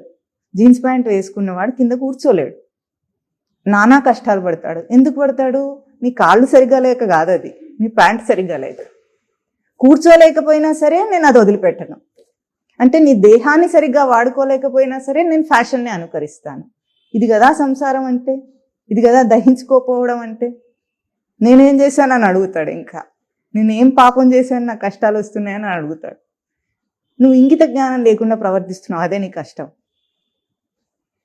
నీ కష్టం ప్యాంట్ వేసుకోవడం వల్ల వస్తుంటే మనం ఏం చేయాలండి? ఇంటికెళ్ళి ఏం చేస్తాడు? జీన్స్ ప్యాంట్ వేసుకొని పడుకుంటాడా? రాత్రిపూట విప్పేస్తాడా లేదా? ఆడవాళ్ళందరూ నైటీలు వేసుకుంటున్నారా లేదా? ఎందుకు? అది వాళ్ళకి కంఫర్ట్గా లేదు. పట్టుచీర కట్టుకుంటే పడుకోలేరు కాబట్టి విప్పేస్తారు. ఎందుకు? హాయిగా ఉండాలని అనుకోని. మరి ఆ హాయి మెలకు స్థితిలో కూడా ఉండాలి కదా. నీ దేహాన్ని ఉంచుకొని దానికి ఎక్కడెక్కడ వంపులు ఉన్నాయో మలుపులు ఉన్నాయో వాడుకోవాలా వద్దా? ఇవి చేయలేని పరిస్థితుల్లో కూడా ఆ పాశ్చాత్య అనుకరణని విడిచిపెట్టాడు. ఇప్పుడు ఇదే పెద్ద సాధనే కూర్చుంది. చేయి. ఇటువంటివి చేస్తేనే ఏవేవి అభ్యాసం చేసి కూర్చుకున్నావో వాటన్నిటిని విడిచిపెడితే నీకు ముక్తి ఎందుకు రాదు? అదే వస్తుంది. నువ్వు తెచ్చుకోవాల్సిన అవసరం లేదు. ఎక్కడెక్కడ నువ్వు దుష్టపు ప్రయోగము చేశావో, దుష్టపు అభ్యాసం చేశావో దాన్ని ఆపేయి. అంతే. అలవాట్లు మార్చేసుకో.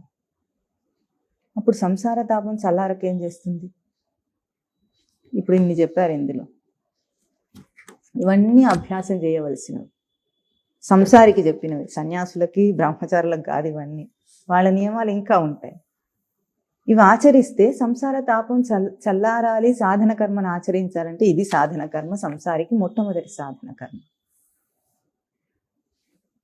వీటి వల్ల నీ చిత్తము నిలవటం లేదని తెలుసుకో ముందు. ఎప్పుడైతే తాను ఎంత బోధ విన్నప్పటికీ తనకు అనుభవంలోకి రావటం లేదంటే సాధకుడు గుర్తించవలసింది ఏమిటంటే చిత్తాన్ని నిలకడగా నిలిపే ఇంకా తేజస్సు తనకు రాలేదు. ఎందుకు రాలేదంటే తన అభ్యాసంలోనే కొరత ఉంది, లోటు ఉంది. తన అభ్యాసంలో కొరత లోటుని సాధన కర్మ ద్వారా తాను సవరించుకోవాలి. సవరించుకున్నప్పుడు ఏమవుతుంది? తనకు చిత్తం శుద్ధమవుతుంది. సాధన కర్మను ఆచరిస్తే చిత్తం శుద్ధమవుతుంది. నియమాలను ఆచరిస్తే నిగ్రహ శక్తి వస్తుంది. ఆ నిగ్రహ శక్తి ఉన్న శుద్ధమైన చిత్తమే విచారణ చేయగలదు. వస్తు సిద్ధిర్ విచారేణ. విచారణ చేయటం అంటే అంత సులభమేం కాదు, అందరు కూర్చొని చేయలేరు ఆ పనిని. శ్లోకాలు నేర్చుకోవచ్చు, బట్టి పట్టచ్చు, ముక్కకు ముక్క అర్థం కూడా బట్టి పట్టచ్చు, కానీ అది మననం కాదు. అది పుస్తకంలో ఉన్నదాన్ని అభ్యాసం చేసిందే అవుతుంది. సాధన కర్మను ఆచరించడంలో భాగం ఇంకొకటి ఏమిటంటే, ముందు సాధనకి సృష్టిలో 2 అంశములను ఎట్లా చెప్పుకున్నామో, ఎట్లా మననం చేసాము ఇందాక ఎట్లాగో, ఉనికి ఆధారమైనది ఈ సృష్టి అంశం అంతా. అట్లా కాకుండా జీవుడు కల్పిత త్రిగుణాత్మక ఆధారమైనది ఈ జగత్తంతా. ఈ 2 అంశములు ప్రతి చోట ఉంటాయి. ఎట్లాగో తన సాధనలో కూడా ఈ 2 అంశములు వస్తాయి. అంటే లౌకిక విషయాత్మక దృష్టిలో తిరిగి వచ్చిన వాడు ఆ దృష్టిని ఆధారం చేసుకుని సాధన చేస్తున్నాడా, లేదా ఆ దృష్టిని పూర్తిగా విడిచిపెట్టి కేవల తత్వదృష్టిని ముందు అలవర్చుకోవాలి. ఇది సాధన కర్మ ఆచరించడంలో మొట్టమొదటి నియమాచరణ దగ్గర నుండి దానికి మూల సూత్రమై ఉండాలి. అంటే బయటిది సత్యం కాదు. ఎందుకు సత్యం కాదు అంటే అది కూడా స్పష్టంగా ఇక్కడ మఠంలో మనకు లక్షల సార్లు బోధ చేశారు. ఎందుకు సత్యం కాదు? బయటిది కనిపిస్తుంది కదా, జరుగుతోంది కదా, దృశ్య రూపంలో ఇంత వ్యవస్థ ఉంది కదా, అంటే నువ్వు ఏదైతే విడవగలుగుతున్నావో, ఇవాళ ఉండి రేపు లేకపోతే నీకు ఏ చింత లేదో అది సత్యం కాదు. ఈరోజు నువ్వు ఏర్పాటు చేసుకున్న అంత దృశ్యరూప వ్యవస్థ అంతా, కార్యరూప వ్యవస్థ అంతా లేకుండా నువ్వు 10 సంవత్సరాల తర్వాత ఉంటావు ఉండవా? వ్యవస్థ రూపంలో పెద్దగా ఊహించుకుంటూ ఉంటావు ఉండవా? ఒకప్పుడు ఒక ఇల్లు కట్టుకుంటాడు, ఆ తర్వాత ఏం చేస్తాడు? బాగా సంపాదిస్తే ఇంకొక ఇల్లు కట్టుకుంటాడు. ఈ చిన్న ఇల్లు కట్టుకున్న రోజు కూడా వాడికి ఎంత దాని మీద మోజుతో కట్టుకుంటాడు. నేను సొంత ఇల్లు కట్టుకుంటున్నాను అనుకుంటాడా లేదా? ఆ తర్వాత బాగా సంపాదిస్తే దాన్ని వదిలేసి ఇంకోటి పెద్దది కట్టుకుంటున్నాడు. ఇప్పుడు ఆ చిన్న ఇల్లు వెళ్ళిపోయినందుకు బాధపడతాడా? కొత్త ఇల్లు వచ్చినందుకు ఆనందిస్తాడా? దానికి ఆ రోజు ఎంతో కృషి చేసి, అప్పు చేసి, మోడళ్ళు డిజైన్లు వెతుక్కొని, ఫ్యాషన్లు అనుకరించి అన్ని కట్టే ఉంటాడు కదా. దాన్ని అవలీలగా విడిచిపెట్టగలిగాడు కదా. అంటే అది సత్యమా? ఆ రోజు ఎంత సత్యత్వాన్ని ఇచ్చి దాని మీద ప్రయోగం చేసావు, నువ్వు ఎంత కృషి చేసావు దానికోసం. ఈరోజు అది నువ్వే విడిచిపెట్టావు, ఎవరి చేత విడిపించలేదు. అట్లా లోకంలో నువ్వు చిన్న చిన్న అంశంలో, రోజు అంశంలో కూడా ఈరోజు చేస్తున్న దాన్ని రేపటికి నిలుపుకోలేక విడిచిపెట్టేస్తున్నావు. పోతుంది, గతం నాస్తి, లేమిదోకి పోతుంది. వెనక్కు తిరిగి చూస్తే నిన్నెక్కడా కనిపించటం లేదు. అందుకు స్థూలమైన విషయ దృష్టి అబద్ధం. మన నిత్యం ఏమిటి, సత్యం ఏమిటి అంటే, ఆ రోజు కృషి చేసిన నేను అట్లాగే ఉంది. 10 సంవత్సరాల తర్వాత ఇంకొక విషయం మీద అంత ప్రయోగం చేస్తున్న నేను అట్లాగే ఉంది. నేను అదే కదా. విషయ దృష్టిలోనే అనుకుందాం, ఉపమానానికి అర్థం చేసుకోవటానికి. ఈ నేను ఒకటే కదా. వాడే ఉన్నాడు కదా ఇప్పుడు. ఆ ఇంటికి కృషి చేసిన వాడు మళ్ళీ ఈ ఇంటికి కూడా అంతే కృషి చేస్తున్నాడు. వాడున్నాడు కదా. ఇల్లు పోయింది, కృషి పోయింది, అంతా పోయింది, కానీ వాడున్నాడు. ఇది సత్యం. అట్లాగే సత్యం అంటే ఎట్లా ఉంటుందో, దానికి ఒకప్పుడు ఉండి ఇంకొకప్పుడు లేకపోవటం అనేది ఏది లేదో అది సత్యమైంది. అదెవరు? నేను. ఇప్పుడు ప్రవర్తించాలంటే ఎవరు ఉండాలి? ఎవరు ఉండాలి? నేను ఉండాలి. ఇక్కడ ఇంట్లో భార్యతో మాట్లాడాలంటే ఎవరు ఉండాలి? నేను ఉండాలి. వీధిలోకి వెళ్ళి పక్కింటి వాడితో మాట్లాడాలంటే ఎవరు ఉండాలి? నేను ఉండాలి. ఆఫీస్లోకి వెళ్ళి తన కొలీగ్స్తో మాట్లాడాలంటే ఎవరు ఉండాలి? నేను ఉండాలి. పెళ్ళికి వెళ్ళి అందరినీ పలకరించాలంటే ఎవరు ఉండాలి? నీ విషయ దృష్టిలో నువ్వు పోగు చేసుకున్న ప్రతి అంశంలో కూడా నేను ఉండాలి కదా. మరి ఆ నేను వేషాలు మార్చుకుంటూ నేనవుతుంది. వేషాలు మార్చేవాడు వీడా. ఇప్పుడు ఇంట్లో ఉంటే ఎట్లా ఉంటాడు? అడ్డపంచ కట్టుకొని, లుంగి కట్టుకొని ఉంటాడు, లేదా నైట్ ప్యాంట్ వేసుకుంటాడు, షార్ట్ వేసుకొని ఉంటాడు. బయటికి వెళ్ళి పక్కింటి వాడితో మాట్లాడాలంటే కాస్త నీట్గా బట్టలు వేసుకుని వెళ్తాడు. ఆఫీస్కి వెళ్ళాలంటే ఫార్మల్ డ్రెస్ వేసుకుంటాడు. పెళ్ళికి వెళ్ళాలంటే గ్రాండ్ లుక్ ఉండే డ్రెస్ వేసుకుంటాడా? ఇవన్నీ వేషాలు మార్చి నేను అని అంటున్నాం. కానీ ఈ వేషాల వెనుకొని ఉన్నవాడెవడు? వాడు మారటం లేదు కదా.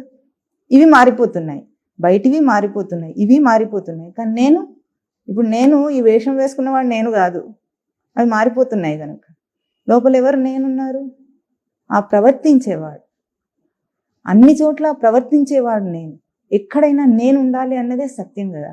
నేనున్నానన్నదే సత్యం కదా.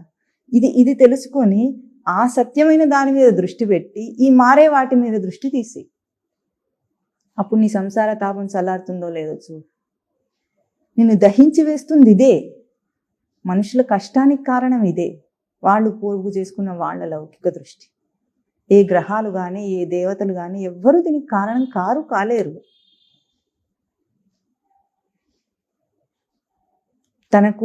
తన దేహానికి పనికిరాని ఏదైనా వస్తువు తింటే కడుపులో మంట పుట్టి అసిడిటీయో గ్యాస్ వచ్చింది అనుకోండి, ఎవరు బాధపడతారు?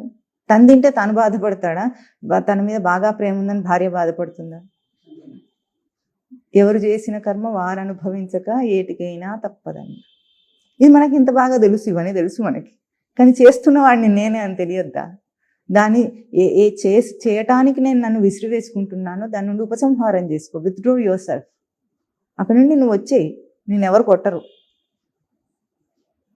ఏమనరు. లోకంలో ఎవరు ఎట్లా ఉన్నా ఎవరైనా అని అంటున్నారా? నువ్వు షార్ట్ వేసుకొని తిరిగినా ఏమనటం లేదు, విప్పుకొని తిరిగినా ఏమనటం లేదు, నిండా కప్పుకున్నా ఏమన్నారు. ఏమైనా అంటారనుకోవటం నీ భ్రాంతి, నువ్వు సిగ్గుపడటం. దోతి కట్టుకొని వస్తే ఎవడైనా ఏమైనా అంటాడు అనుకోండి, నీ భ్రాంతి తప్ప ఇంకేం లేదు, ఎవరు అన్నారు. చూస్తారు, షార్ట్ వేసుకున్న కాబట్టి కూడా అట్లాగే చూస్తున్నారా లేదా? దోతి కట్టుకుంటే కూడా అట్లాగే చూస్తారు. కాస్త వేరుగా ఉంటే చూస్తారు, చూసిన తర్వాత ఏమనుకుంటారు? పట్టుకొని నీ వెంట పడతారా?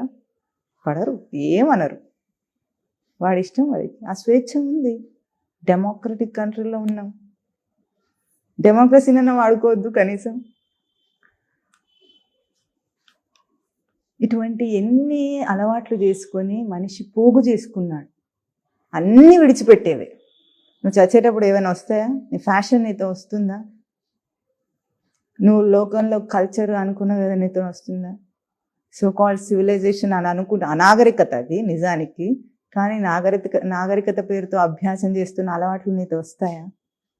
రావు. కానీ నిజ దృష్టిలో నువ్వు సంస్కారాన్ని పెంచుకుంటే, అంటే నేనుండి కర్మ చేయాలన్న ఒక నిలకడను అభ్యాసం చేయటానికి కావలసిన ఎటువంటి నియమానుష్ఠానం ఉందో, ఆ నిలకడను అభ్యాసం చేసే నియమానుష్ఠానాన్ని కనుక నువ్వు ఆచరిస్తే ఆ సంస్కార రూపుడివే నీవు. సంస్కారాన్ని తీసుకువెళ్ళటం కాదు, నీ రూపమే అది. ఆ సంస్కారమే క్యారీ ఫార్వర్డ్ అవుతుంది, ఉత్తర ఉన్నత జన్మ వస్తుంది. ఇంత చెప్పిన తర్వాత కూడా నేను చేయలేనంటే ఏం మాట్లాడుతుంది దానికి? దానికి ఒక్కటే దారి. ఏం దారి?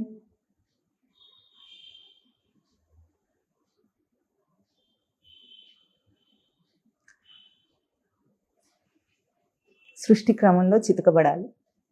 దంచుతూ ఉంటుంది, ఆ దంపుడు దెబ్బలు తిని ఎప్పటికో ఏనాటికో ఆ బాధ దుఃఖం నశాలానికంటే నాకు ఈ సంసారం వద్దనంటే అప్పుడు తెలుస్తుంది. కాస్తో కూస్తో అటువంటి దెబ్బలు తినే ఇటువంటి చోటుకు వచ్చి శ్రవణం చేస్తున్నవాడు చెప్పగానే అంటుకునే సంస్కారం ఉంటే ఎట్లా ఉంటుంది? ఆ క్షణాన మలుపు తిరగాలి జీవితం. అయిపోయింది, మారిపోతాను నేను. ఇదేది నా మంచి కోసము అని విశ్వాసం కలిగిందో, నా కోసమే చెప్పబడుతుందని విశ్వాసం కలిగిందో, ఆ క్షణాన మారిపోతాడు. మీనమేషాలు లెక్క పెట్టద్దు అంటారు ఇక్కడ గురుదేవుడు.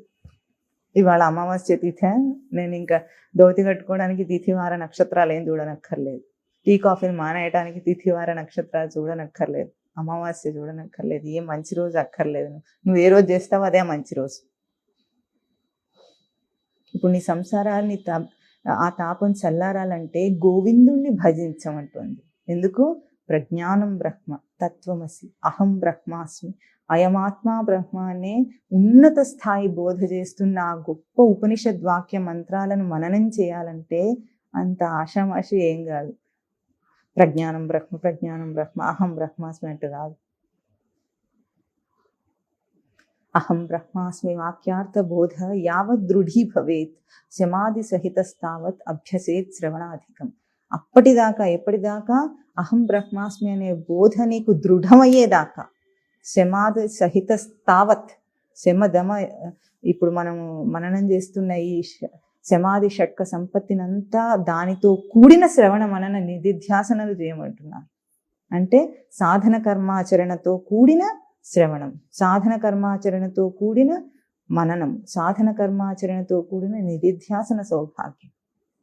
ఇది సాధన కర్మకు ఉపక్రమించడం. ఇది ఉపక్రమణ, ఇంకా అయిపోలేదు, ఇది చేసి అయిపోయింది అనద్దు. తర్వాత ఏం కావాలి? ఇంద్రియ లౌల్యం చావాలి అంటున్నారు. ఇందాక ఏ మనం ఏది మననం చేసాం, శమము దమము అనే అంతరింద్రియ బాహ్యేంద్రియ నిగ్రహం కూడా అప్పుడు అభ్యాసం అవుతుంది. ఇంద్రియ లౌల్యం ఎందుకు చావాలి? ఇంద్రియం ఏది కోరితే దాని వెంట పరిగెడుతున్నాను నేను. ఒక మంచి దృశ్యం చూడాలి, సినిమా చూడాలి అనే సంకల్పం వచ్చిన వెంటనే దానికి ఉచ్చనీచములు ఆలోచించక, పర్యవసానములు ఆలోచించకుండా దాన్ని సాధించే ప్రయత్నం చేస్తాడు మనిషి. చేస్తాడా చేయడా? ఎట్లా చేస్తాడు? ఎవరో తనను డ్రైవ్ చేస్తున్నాడు అని అనుకుంటారు. ఇంకా దాని నుండి నేను ఆపుకోలేకపోతున్నాను, నిగ్రహించుకోలేకపోతున్నాను అని అన్నట్లుగా. ఇప్పుడు మాంసం తినకూడదు అని చెప్పారనుకోండి, దేనికి? సాధన కర్మను ఆచరించడానికి సాధకులకు ఒక నియమం అనుకుందాం, మాంసం తినకూడదు. ఎందుకు తినకూడదు వివరంగా చెప్పారు ఇక్కడ. మాంసం తింటే కోడి చేష్టల కోసం ఉన్న కోడి కణములు నీ మానుష చేష్టకు కంపాటబుల్ కావు కనుక, నీ మానుష చర్యను ప్రవర్తింపజేయాలంటే ఆ కణములు నీతో కలవు కనుక నువ్వు ఆ పని చేయకూడదు. అన్న తర్వాత కూడా నీకు నిగ్రహం సరిపోక అక్కడ ఆ మాంసాహారం అప్పుడప్పుడే మానేసిన వాడికి మళ్ళీ అది ముందుకు వచ్చింది అనుకోండి, వాడు ఏం చేస్తాడు? పీకుతూ ఉంటుంది. వాడు అనుకున్నాడు, తినొద్దనే అనుకున్నాడు, వినొచ్చిన తర్వాత నిగ్రహించుకోవాలనే అనుకున్నాడు, కానీ నిగ్రహించుకోలేకపోయాడు, తినేస్తాడు. సాధన కోసం అయితే అంత దృష్టి లేకపోతే తినేస్తాడు. అదే ఆ మాంసాహారం తింటే చచ్చిపోతామని డాక్టర్ చెప్పాడు అనుకోండి, ఎట్లా ఉంటుంది? వాడి నిగ్రహం రెండింతలు అవుతుంది. అప్పుడు కూడా నిగ్రహించలేని దుర్మతులు ఉంటారు, అది వేరే విషయం. కానీ అప్పటికి సాధారణ వ్యక్తులందరూ కూడా నిగ్రహించుకుంటారు. నీ దేహానికి పడదు, నువ్వు చచ్చిపోతావు అని చెప్తే, నీ జీర్ణాశయం దాన్ని జీర్ణం చేసుకోలేదు అని చెప్తే నిగ్రహించుకుంటాడా లేడా? ఎందుకు? భౌతిక దేహం మీద ఉన్న సత్యత్వము దాన్ని నిలుపుకోవాలి, బతకాలి, దేహంతో బతకాలనే ఆ దృఢమైన కోరిక వాడిని దాని నుండి నిగ్రహింపజేసింది. అదే సాధన కర్మలో నిగ్రహం ఎప్పుడు వస్తుందంటే, భౌతిక దేహం అక్కడ సత్యం కాదు, తన మానుష చర్య సత్యం. అంటే మనిషిగా ప్రవర్తించే తన ప్రవర్తన, దేహంతో ప్రవర్తించే ప్రవర్తన సత్యం కాదు. ఈ దేహంలోనే మనిషిగా నేను ప్రవర్తిస్తున్నా, జ్ఞాన విజ్ఞానపూర్వకమైన ప్రవర్తన చేయగల ఒక మనిషిగా నేను ప్రవర్తించేదానికి ఇప్పుడు నేను తినే మాంసాహారం ఆ చర్యకు నాకు అడ్డం వస్తుందని తెలుసుకున్న వాడు ఏం చేస్తాడు? ఇప్పుడు దేహం ఎక్కువ ముఖ్యమా, మానుష చర్య ముఖ్యమా? అక్కడే సాధకుడి యొక్క గుర్తింపు అర్థమవుతుంది. వాడు దేహంతోనే గుర్తింపబడుతున్నాడంటే ఇంద్రియ లౌల్యం చావదు వాడికి. ఇంకా దేహానికి ఉన్న అవసరాలనే తీర్చుకోవాలని అనుకుంటున్న వాడికి వాడు ఇంద్రియ నిగ్రహం చేయలేడు. ఆ దృష్టి మరలటం, అదే తత్వదృష్టి అని మనం మొట్టమొదట మననం చేస్తున్నాం. ఏ సాధన కర్మాచరణకైనా సరే దాని మూలాధారం తత్వదృష్టి అయి ఉండాలి. అంటే భౌతికమైన దృశ్య ప్రపంచం సత్యం కాదు, తన దేహం భౌతికంగా కనిపిస్తున్నది సత్యం కాదు, దాని లోపల ఉన్న మానుష చర్య తనకు సత్యమైంది. ఇప్పుడు ఈ మానుష చర్యకి ఆ మాంసం తింటే వచ్చే పశు చర్య సమన్వయం కాదు కనుక, ఇప్పుడు ఆ సమన్వయం కాకపోతే నా నిగ్రహం నాకు రాదు. నేను ఏ చిత్తాన్ని ఏకాగ్రం చేసి మననం చేయాలి, శ్రవణం చేయాలి అనుకుంటున్నానో అది నాకు కుదరదు. తెలుసుకున్నవాడు వాడికి ఇంత పీకులాట ఏముండదు, తీసాట్లా బారేస్తాడు అంతే. ఇది తత్వదృష్టి. ఏ నియమం ఇచ్చినా సరే అంత అవలీలగా చేయగలడు. ఎందుకు? వాడి దృష్టి అంతా వాడి మానుష ప్రవర్తన మీద ఉంది. ఇప్పుడు అభౌతికమైన ఒక ప్రవర్తన ఉంది వాడికి, దాన్ని గుర్తించగలుగుతున్నాడు. దైహిక ప్రవర్తన వాడికి సత్యం కాదు. ఇక అందుకు ఇంద్రియ లౌల్యం చావాలి. ఎక్కువగా ఇంద్రియ లౌల్యం అంటే ఎక్కువ రసనేంద్రియంతో పోల్చి చెప్పిస్తారు. ఎందుకు? రసనేంద్రియమే తనను మోసం చేసేది అన్నిటికంటే. ఎంత నిగ్రహించుకుందామనుకున్నా చేయలేనిది. తర్వాత స్పర్శేంద్రియం, వాగేంద్రియం, రసనేంద్రియం, స్పర్శేంద్రియం, ఈ మూడింటిలో తనను తాను నిగ్రహించుకోవటం కష్టం. ఎందుకు? తిట్టొద్దు అని అనుకుంటూనే గబుకుని తిట్టేస్తాడు, వెనక్కి తీసుకోలేడు. ఆ రజోగుణం వాడిని నిగ్రహించుకోనివ్వదు. స్త్రీ పురుష సంభోగం అనే ఆ స్పర్శము తనకి అంత బలీయమైంది అయి ఉంటుంది, దాన్ని నిగ్రహించుకోలేడు. ఏ దృష్టితో నిగ్రహించుకోగలడు? ఒకటే తనకు కావలసిన సూత్రం ఏమిటంటే, ఎక్కడైనా తన ఇంద్రియాన్ని ప్రవర్తింపజేసి నిగ్రహంతో దాన్ని అక్కడ ఆచరణ చేయాలంటే ఒకటే సూత్రం. ఏమిటి? నా మానుష చర్య, అభౌతికమైన నా చర్యకి ఇది ఆటంకం అని ఎప్పుడు గుర్తిస్తాడో దాన్ని దేన్నైనా సరే తీసేయగలడు. ఇది దృష్టి తత్వదృష్టితో, అంటే ఒక అభౌతిక దృష్టితో సాధన చేయటం. కేవలం నియమాలు చెప్పగానే చేసేసినా దానికి విలువ గుర్తింపు రాదు. ఈ దృష్టితో చేస్తేనే వస్తుంది. అక్కడ ఆ అభౌతిక స్థానంలో నిగ్రహం నిలకడ వచ్చినప్పుడు ఏమవుతుంది? ఇంద్రియ లౌల్యం చావటం అంటే ఎట్లా ఉంటుందంటే సత్వరజస్తమో గుణములు నిగ్రహింపబడతాయి. లోకంలో ఈ ఎంగిలి మంగళాలు లేకుండా ఉచ్చిష్టం అసలు ఏదైనా ఉందా ఇప్పుడు? ఒక చోట ఏదైనా మాంసం ఉంటే, ఒక శవం ఉంటే కుక్కలన్నీ ఎట్లా తింటాయో అట్లాగే తింటున్నారు ఇప్పుడు మనుషులు. ఏమైనా తేడా ఉందా? బఫే కూడా అది కొంచెం నీట్గా మొదట్లో ఉండేదేమో, ఇప్పుడు అది కూడా లేదు. ఒకే పళ్ళల్లో తింటారేమో, ఏం చేస్తారు. మినిమం హైజీన్ కూడా ఉండదు వాళ్ళకి. ఒకరి నోట్లో పెట్టుకునే చెంచాని ఇంకో నోట్లో పెట్టుకుంటాడు. ఆ సలైవా ద్వారా వాడికి కరోనా కాదు అన్ని రోగాలు వస్తాయని కూడా తెలియదు. ఇంగిత జ్ఞానం ఉండదు చదువుకున్న వాళ్ళు వీళ్ళందరూ. అట్లా చేయకపోతే అనాగరికం. వాడేమనుకుంటాడు, వీడేమనుకుంటాడు. వాడు అనుకుంటే వాడికి తెలియకపోతే నువ్వు చెప్పాలి నీకు తెలిస్తే. అంతేగాని వాడికి తెలియని దాన్ని నువ్వు కూడా అట్లా గుడ్డిగా ఆచరిస్తే. వీటన్నిటికి కారణం తమో గుణం, పూర్తి అజ్ఞానం. ఆ తమో గుణాన్ని నిగ్రహించాలంటే ముందు నువ్వు ఆపేయాలి. అది ఆపేయాలంటే బయట తినడం ఆపేయాలి. ఎందుకంటే బయట ఎక్కడికి వెళ్ళినా సరే ఏముంటుంది? ఒక హోటల్కి వెళ్ళామనుకోండి, అక్కడ కట్లరీ అంతా తోముతాడేమో, వాడు ఏం చేసి చేస్తాడో తర్వాత సంగతి. కానీ ఎంతమంది నోట్లోకి వెళ్ళిన స్పూన్ ఉంటుంది అది. ఒకసారి వివేకానందుడు ఇట్లాగే చేత్తో తింటూ ఉంటే ఒక అమెరికన్ అన్నాడట, నేను స్పూన్తో తింటున్నా నాగరికుని. నా చేయి నా నోట్లోకి మాత్రమే పెడుతుంది, నీ స్పూన్ అందరి నోట్లోకి పెడుతుంది. ఇంగిత జ్ఞానం లేదు. చేత్తో తినడం అనాగరికమా, సౌకర్యకరమా? ఏది సుఖంగా ఉంటుంది? దోశ తినడానికి కత్తి ఫోర్కు పెట్టుకుంటే సుఖంగా ఉంటుందా? చేత్తో దుంపుకొని తింటే సుఖంగా ఉంటుందా? కానీ మనం ఏం చేస్తాం? ఫైవ్ స్టార్ హోటల్కి వెళ్తే ఇంకా నాగరికంగా ప్రవర్తించాలి. మనకు రాకపోయినా సరే దాన్ని కష్టపడి తుంపుకొని, అది ఎగిరిపోయినా సరే, అది నోట్లోకి వెళ్ళకపోయినా సరే, నోటికి అందించలేకపోయినా సరే అట్లాగే తినాలి. దీన్నేమో గుడ్డిగా అనుసరిస్తాడు. చక్కగా ముందు చేయగడుక్కొని శుభ్రంగా కింద కూర్చొని సుఖంగా తింటుంటే, పోనీ నీ ఇంద్రియ లౌల్యం కోసమైనా చేస్తున్నావా? చేయటం. నువ్వేం అనుసరిస్తున్నావు? అనుసరణ కాదు, ఇది అనుకరణ, యూఆర్ ఇమిటేషన్. ఇటువంటి ఎన్ని పోగు చేసుకున్నావో ఆ ఇంద్రియ లౌల్యం అంతా చావాలి. ఈరోజు వస్త్రధారణ దేహంను ఆచ్ఛాదన చేసుకోవడం కోసం అని మరచిపోయి, ఇంకా ఆడపిల్లలు పడే కష్టాలైతే అన్నీ ఇన్నిగా. వాళ్ళు వేసుకునే బట్టలు వేసుకునేటప్పుడే వాడికి చాలా కష్టంగా ఉంటాయి. తనంతట తాను వేసుకొని కూడా లేడు, ఇంకొకరి సహాయం కూడా కావాల్సి వస్తుంది అప్పుడు. అంత కష్టపడ్డా సరే ఆ ఫ్యాషన్ మాత్రం ఉండాల్సిందే. రోజంతా పెన్సిల్ హీల్స్ వేసుకొని ఎప్పుడైనా నడిస్తే తెలుస్తుంది. అట్లా నడుస్తుంటే వాళ్ళు చాలా స్టైల్ ఫ్యాషన్ మనుషులని మనం అనుకుంటాం. లోపల కాలంతా పుండైపోతుంది. అయినా సరే స్టైల్ కోసం నడవాల్సింది. ఇంటికి వచ్చి రాత్రి దానికి ఆయింట్మెంట్ రుద్దుకోవాలి. ఇది ఫ్యాషన్. ఇంద్రియ లౌల్యం అంటే ఇదే మరి.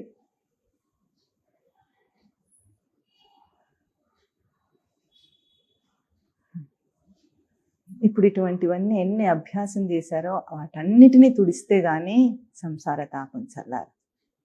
వీటికి వాటికి ఏం సంబంధం? మీరు చెప్పేదేదో నేను మెడిటేషన్ చేసి నేను సాధిస్తాను అంటాడు. నువ్వు మెడిటేషన్ కాదు, నువ్వు ఏం చేసినా నీకు అది రాదు.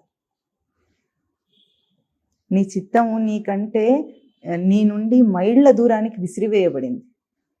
దాన్నే మన గురుదేవులు అందించారు, ద్వైతపు దూరం అన్నారు దాన్ని. ద్వైతపు దూరాన దైవము నిలిపి దిశలన్నీ ఆరాధించి, నోములేమి వ్రతములేమి యజ్ఞములేని ఆచరించినా దొరకకపోయే దైవం.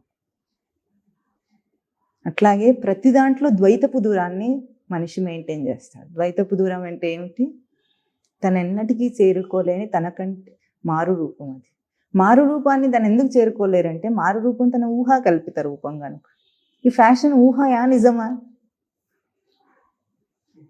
ఊహ.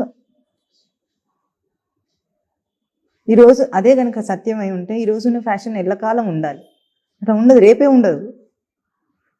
ఈరోజు కొనుక్కున్నది రేపటికే అవుట్డేట్ అయిపోతుంది. తను ఎప్పటికప్పుడు అప్డేట్ అవుతూ ఉండాలి. అవుట్డేట్ అయిపోయింది, వీడి జీవితం ఇందులోనే చచ్చిపోయింది, ఇంకేం చేస్తాడు? ఇవన్నీ ఇంద్రియ లౌల్యమే, అర్థం కావటం లేదు.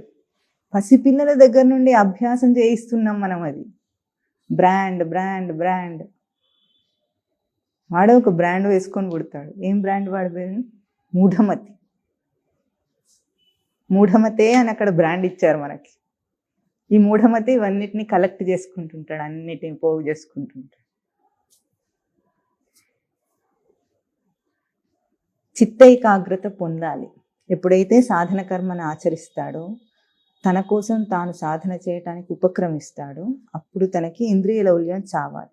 ఇంద్రియ లౌల్యం చచ్చిన వాడికి అంటే ఎప్పుడైతే ఇంద్రియాలు కోరే శబ్ద స్పర్శ రూప రసగంధములనే బయటి వాటి కోసం వెంపర్లాట ఉండదో అప్పుడు చిత్తం ఏకాగ్రం అవుతుంది.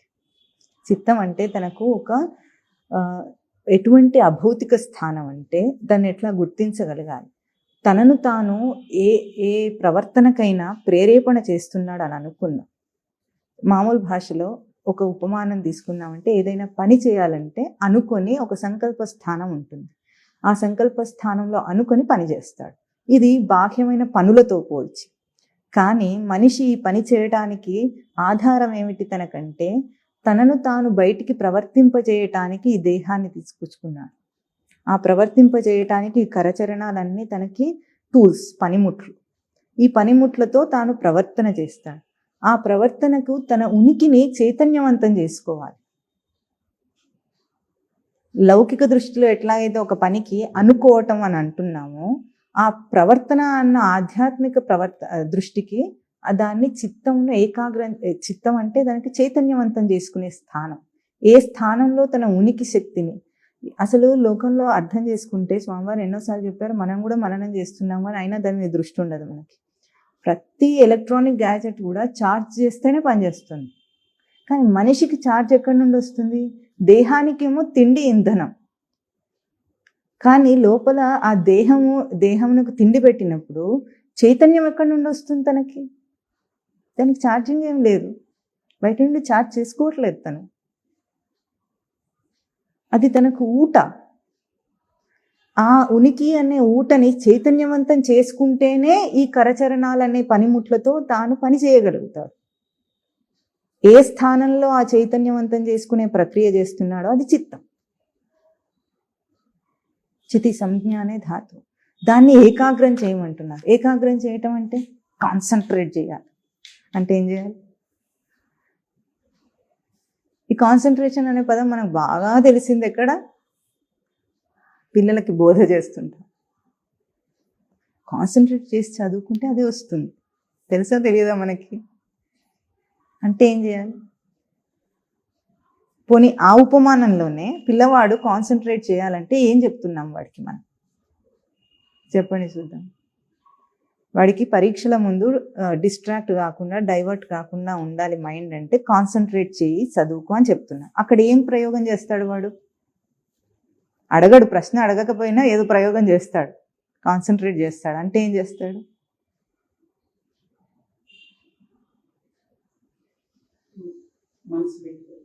అదే మనసు పెట్టడం అంటే ఏం చేస్తాడు? చదువు మీద మనసు పెట్టాలి కదా, అంటే ఏం చేస్తాడు?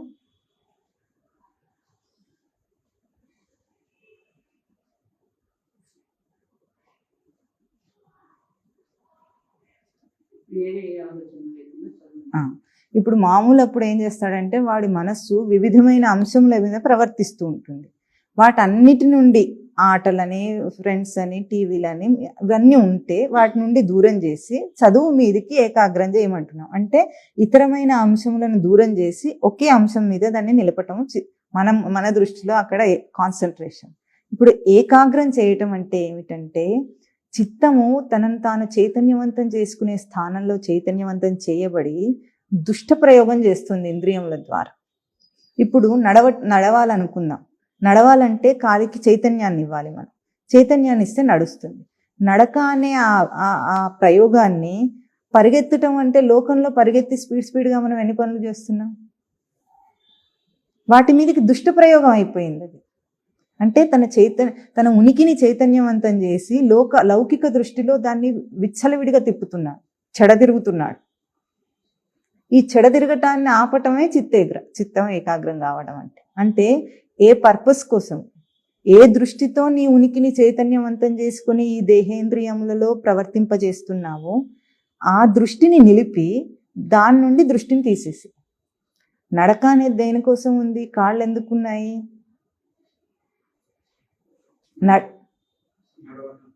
నడవటానికి. నడిచి ఏం సాధించాలి? ఇప్పుడు దూరం వెళ్ళాలంటే బయట పని కోసమే. తన చిత్తాన్ని గుర్తించాలంటే బయటికి వెళ్ళాల్సిన అవసరం లేదు వాడికి. ఇప్పుడు కాళికి చైతన్యాన్ని ఇచ్చింది దేనికోసం? నడవటం కోసం, బయట పని కోసం అనుకుంటున్నాం. కానీ తాను ఈ దేహాన్ని ఎందుకు తీసుకొచ్చాడంటే ఆ చైతన్యాన్ని ఇస్తే కాళ్ళల్లో చైతన్యాన్ని దర్శనం చేయటం కోసం. నడుస్తున్న కాలంలో ఆ కాలు ఎట్లా నడుస్తుంది? నా ఉనికిని నేను దాన్ని చైతన్యవంతం చేసి దానికి ఇస్తే ఆ చైతన్యంతో నడుస్తుంది. దీన్ని గుర్తించగలిగితే నువ్వు బయటకే నడుస్తావో, లోపలే నడుస్తావో, కూర్చుంటావో నీ ఇష్టం. కానీ దీన్ని గుర్తించాలి. ఇది చిత్తాన్ని ఏకాగ్రం చేయటం. అంటే నువ్వు చైతన్యవంతం చేసుకున్న నీ ఉనికి నుండి, ఆ ఉనికి దృష్టి నుండి మరలకుండా ఉండు. నువ్వు ఏది చేసినా సరే, నీ చేతులను చైతన్యవంతం చేసి పనులనే చేసినా సరే, కళ్ళను చైతన్యవంతం చేసి దృశ్యమును చూసినా సరే, నీ శ్రవణేంద్రియమును చైతన్యవంతం చేసి శబ్దమును గ్రహిస్తున్నాను అనుకున్నా సరే, వీటన్నిటిలో కూడా అవన్నీ నువ్వు చేయటం లేదు. నువ్వు చేస్తున్న కర్మ ఒకటే. ఏమిటి? నీ ఉనికిని చైతన్యవంతం చేసి ఆ చైతన్యమును ప్రసరింపజేస్తున్నా. అది వదిలేసి మనం నడక అని పరిగెత్తామనుకోండి, అప్పుడు ఏమవుతుంది? అది విసిరి వేసుకోవటం అవుతుంది. అంటే ఆ సోర్స్ నుండి తెగింది కాబట్టి అది కిరణం కాదు, రే కాదు. ఇంకా ఎట్లాగైతే ఒకవేళ సూర్యుని నుండి సూర్యకిరణం తెగిపోతే దానికి వెలుగు ఉంటుందా? ఉండదు. సూర్యుని పట్టి ఉన్నంతసేపే అది వెలుగు. దాని తేజస్సు ప్రసరణ అంటే అసలు మనం గీతలు గీసి ఇట్లా సన్నం చూపించినట్టు గీతలు ఏమి ఉండవు అక్కడ. దాన్ని ఆ లైట్ నుండి వచ్చే ఆ బీమ్ అట్లా ప్రసారం అవుతుంది అంతే. అట్లా నీ సోర్స్ ఏమిటి? నా సోర్స్ ఏమిటి? నేను కదలటానికి నాకు సోర్స్ ఏమిటి? అది కదలికయేనా, లోపల చైతన్యమా? కింద బోర్డు రాసి పెట్టారు హాల్లో, చైతన్యాన్ని నిర్వచింపక కదలిక చేయకు. ఇంద్రియం యొక్క కదలిక చేయకూడదు, చైతన్యాన్ని నిర్వచనం చేసుకో. ఎందుకు చైతన్యవంతం చేయాలి? ఇది చిత్తం ఏకాగ్రం చేయటం అంటే. అప్పుడు ఏం చేస్తాడంటే ఈ ఇంద్రియమునందు ప్రసారం చేయటం కంటే తాను ఏ స్థానంలో చైతన్యవంతం చేసుకుంటున్నాడో ఆ స్థానం మీద దృష్టి పెడతాడు. పెట్టినప్పుడు ఆ స్థానం తనకు గుర్తింపబడినప్పుడు ఇక బయట ప్రవర్తన అక్కర్లేదు తనకి. ఇక బయటికి పరిగెత్తాడు వాడు, నిలకడ అదే వస్తుంది. ఇప్పుడు రజోగుణం నిగ్రహింపబడుతుంది. ఏ ఇంద్రియ లౌల్యంలో తమోగుణం చేత అనాలోచిత కర్మ చేస్తున్నాడో, రజోగుణం చేత దుడుకుతనం ఉందో తనకి, ఆ రజోగుణం నిలబడాలంటే ఏం చేయాలి? ఎందుకు నేను ప్రసారం చేస్తున్నాను అని అక్కడ తను ప్రశ్నించుకోగలుగుతాడు. అప్పుడు లోపల నుండి వచ్చే వేగం ఆగిపోతుంది. ఆగిపోయిన వెంటనే ఏం తెలుస్తుంది తనకి? ఆ చైతన్యవంతం అవుతున్న స్థానం తనకు అర్థమవుతుంది. అది అర్థం అవ్వటమే చిత్త ఏకాగ్రత. అటువంటి చిత్తం ఏకాగ్రమైన చిత్తంలోనే తనకి శ్రవణానందం అనుభవించగలడు. కూర్చొని శ్రవణం చేస్తున్నప్పటికీ ఇక్కడే ఉంటాడు. వాడి మనసు ఎక్కడ ఉంటుంది?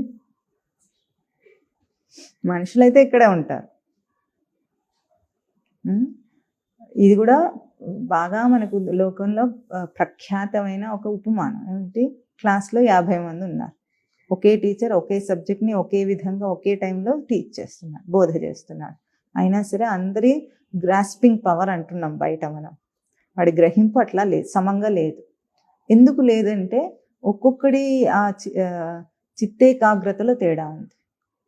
అక్కడే ఉంటాడు క్లాస్లో. అటెండెన్స్ అయితే దేహానికి వేస్తాడు కానీ వాడు మనసుకు వేస్తాడా? అటెండ్ ఎవరవుతారు? దేహం అవుతుందా, మనసు అవుతుందా? దేహం ఉంటే వాడికి అటెండెన్స్కి సరిపోయింది. కానీ ఆ పాఠం వినాలంటే ఎవరు ఉండాలి? దేహం ఉంటే సరిపోతుందా? మనసు ఉండాలి. మనసుకు అటెండెన్స్ వేసుకునే సిస్టమ్ మన దగ్గర లేదు. ఆ ప్రయోగమే వాడికి నేర్పించలేదు. అభౌతికమైన ఒక ప్రయోగమే నేర్పించలేదు స్కూల్లో. దేహం వచ్చి అక్కడ కూర్చోబెడితే చాలు, తర్వాత నువ్వు ఎక్కడికైనా వెళ్ళిపో, నీ మనసు ఎక్కడైనా తిప్పుకో, ఏ దేశాలన్నా తిరుగు, కుక్కలాగా ఊరంతా తిరుగు, ఏమన్నా కానీ నీ దేహం అక్కడ ఉండాలి. దేహానికి అటెండెన్స్ ఇచ్చారు కానీ మనసుకు అటెండెన్స్ లేదు కదా. ఆ మనసుకు అటెండెన్స్ ఎవరి బాధ్యత? తన బాధ్యత. శ్రవణానందం అనుభవించాలంటే శ్రవణం చేస్తున్నప్పుడు బోధ జరుగుతున్న దాంట్లో ఒక్క పదం కూడా తన దాకా చేరకుండా ఉండదు. ప్రతిదీ ఆ క్షణాననే తనదైపోవాలి. అట్లా శ్రవణం చేయగలిగితే ఎప్పుడు చేయగలుగుతాడు? చిత్తం ఏకాగ్రం అయితే తాను చైతన్యవంతం చేసుకునే ఇప్పుడు శ్రవణం చేయాలంటే శ్రవణేంద్రియానికి పని అంతేనా? వినుట. శ్రవణేంద్రియానికి పని ఏమిటి? వినుట. వినాలంటే ఏం చేయాలి? చెవి ఉంటే సరిపోలేదు మనకి, అది కూడా మనకు తెలుసు. దృష్టి పెడితేనే వినగలము, దృష్టి పెట్టకపోతే వినలేము. ఇది మనకు బాగా తెలుసు లోకంలో. అంటే ఇప్పుడు శ్రవణం చేయాలన్నప్పుడు ఏం చేయాలి? శ్రవణేంద్రియాన్ని పని చేయించాలంటే, శ్రవణేంద్రియాన్ని చైతన్యవంతం చేయాలంటే తన ఉనికిని ఎక్కడ చైతన్యవంతం అవుతుందో ఆ స్థానం తను గుర్తించి దాని నుండి తప్పకుండా విషయ దృష్టి రాకుండా అట్లా దాన్ని చైతన్యవంతం చేస్తే ఆ శ్రవణేంద్రియంలో బయట నుండి వచ్చే బోధను గ్రహించగలుగుతాడు. అప్పుడు కదా శ్రవణానందం అనుభవిస్తాడు. మనకేం తెలుస్తుంది? భారమైంది శ్రవణం. ఎందుకు? ప్రత్యేకంగా తిడుతూనే ఉంటే ఏం చేయాలి? తిట్టారా? ఉన్న విషయం చెప్పారా? ఇప్పుడు లోకరీతి ఇదేనా కాదా? లేనిది కల్పించి చెప్పారా? చేయంది ఏమైనా చెప్తున్నారా? లోకం చేస్తే తప్పు లేదు, కానీ చెబితే తప్పు. ఇది ఎక్కడి న్యాయం? ప్రతి మనిషి చచ్చిపోతాడా లేదా దేహం విడిచి? అది ఎవరైనా తప్పించుకోగలరా? లేదు. మనకు అందరికి బాగా తెలిసిన సత్యం కదా ఇది. కానీ నువ్వు చావు అని ఎవరైనా తిడితే ఎట్లా ఉంటుంది? మనకి కోపం వస్తుంది. నువ్వెవరు నన్ను చావమన్నాడు? నేను అనుకున్నా నువ్వు చస్తావా చావా? నువ్వేమన్నా అమరుడివా? దేహంతో బతకగలవా? ఎవరూ బతకలేరు. అది తెలుసు మనకి. కానీ చావమంటే ఎట్లా కోపం వస్తుందో అట్లాగే లోకంలో చెడదిరగటం వీడి వంతు. కానీ శాస్త్రము గురువు బోధ చేస్తే మాత్రం వీడికి కోపం వస్తుంది. ఎందుకు వస్తుంది? అభిమానం, అహంకారం. నేను చేసేది సరి అయింది, ఆ తప్పును కూడా ఒప్పుకునే కించిత్ వినయం లేదు వాడికి. అరే నేను చేస్తున్న దాన్నే ఎత్తి చూపించినప్పుడు తెలియక చేస్తుంటే, విచారణ లేక ఇంగిత జ్ఞానం కూడా లేకుండా చేస్తే, ఇప్పుడు చెప్పినప్పుడైనా కనీసం అది అర్థమయ్యి అది చేయకుండా ఉండగలిగే నిలకడ లేదు వాడికి. శ్రవణానందం అనుభవించాలంటే ఎట్లా ఉండాలి? తిడుతుంటే ఇంకా ఆనందంగా ఉండాలి. ఇన్ని జన్మలలో ఎన్ని ప్రవర్తనలు అనాలోచితంగా చేశాను నేను, గుడ్డిగా ఆచరించాను, గుడ్డిగా లోకాన్ని అనుకరించాను, ప్రతిదీ గుడ్డిగానే చేశాను. దాని నుండి ఈరోజు నాకు దాన్ని ఎత్తి చూపించి నన్ను దారి మరలించిన వాళ్ళ మీద ఇంత కృతజ్ఞతాభావం ఉండాలి మనకి. శాస్త్రమైనా గురువైనా మనని ఏం చేస్తున్నారు? దారి మరలించే ప్రయత్నం. తప్పుడు దారిలో వెళుతుంటే, అగ్నిలో దూకుతుంటే కాలుతుందని మనకు తెలుసు, పెద్దవాళ్ళకి తెలుసు. చిన్నపిల్లవాడికి తెలియదు అనుకోండి. పారాడుతూ కూడా అగ్నిలోకి దూకుతుంటే ఏం చేస్తాం మనం? లాగేస్తాం. వాడికి నొప్పి వస్తుందని చూస్తామా? వాడి కాలో, చెయ్యో, పీకనో, గోచియో, చెట్టో, ఏది చేతికి జుట్టో ఏది దొరికితే అది ముందు లాగేస్తాం వాడిని. ఎందుకు? అందులో దూకితే వాడికి ఆ నొప్పికి, లాగేటప్పుడు వాడికి ఉన్న నొప్పి కంటే ఎక్కువ కష్టం వాడికి వస్తుంది, కాలిపోతాడు వాడు. అది తెలుస్తుంది కదా. అదే గురువు చేసే పని. ఈ తిట్లన్నీ అవే. నువ్వు ఆ దృష్టితో లోకాన్ని అనుసరిస్తే ఇప్పుడు నీకు తిడుతున్నట్లు అనిపించి కలిగే ఒక చిన్న బాధ, అది బాధ కాదు. ఆ దారిలో నువ్వు వెళితే పతనం అవుతావు. అందుకు గురువులు, శాస్త్రము నిష్కర్షగా చెప్తోంది, మొహమాటం లేకుండా చెప్తుంది.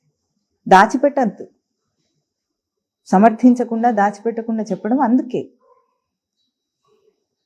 ఇప్పుడు వాడికి పట్టుకొని లాగితే చేయి నొప్పి వస్తుంది, కాలు నొప్పి వస్తుంది అని ఎవరైనా అట్లా వదిలేస్తే వాడిని ఏమంటాం మనం? మూర్ఖుడు అంటామా అనమా? నొప్పి వస్తే తర్వాత దాన్ని మందేసుకోవాలి, లేదా ఏదో చేయాలి, అంతేగాని వాడిని చచ్చిపోవడానికి వదిలేస్తారా? అంతే. శాస్త్ర బోధ అదే చేస్తుంది, గురువు బోధ అదే చేస్తున్నారు. నువ్వు పతనం కాకుండా నిన్ను రక్షించడానికి సాయశక్తులా ప్రయత్నిస్తున్నారు.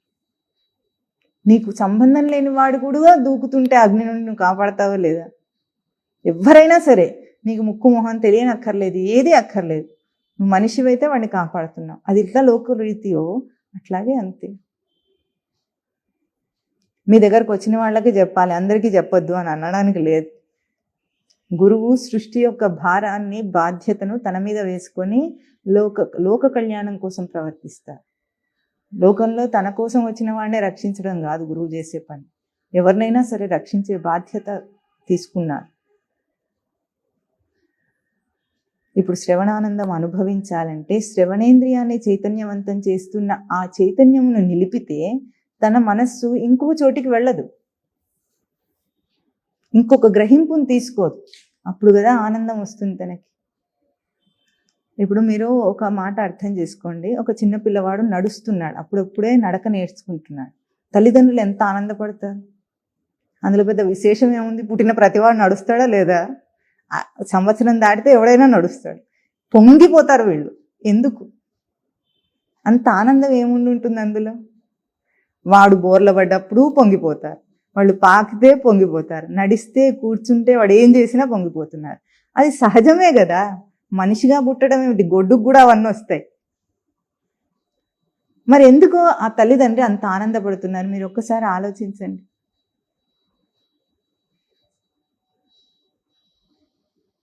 వాడికి సంవత్సరం దాటి 2 నెలలు నడక రాకపోతే ఎంత ప్రయాసపడిపోతారో.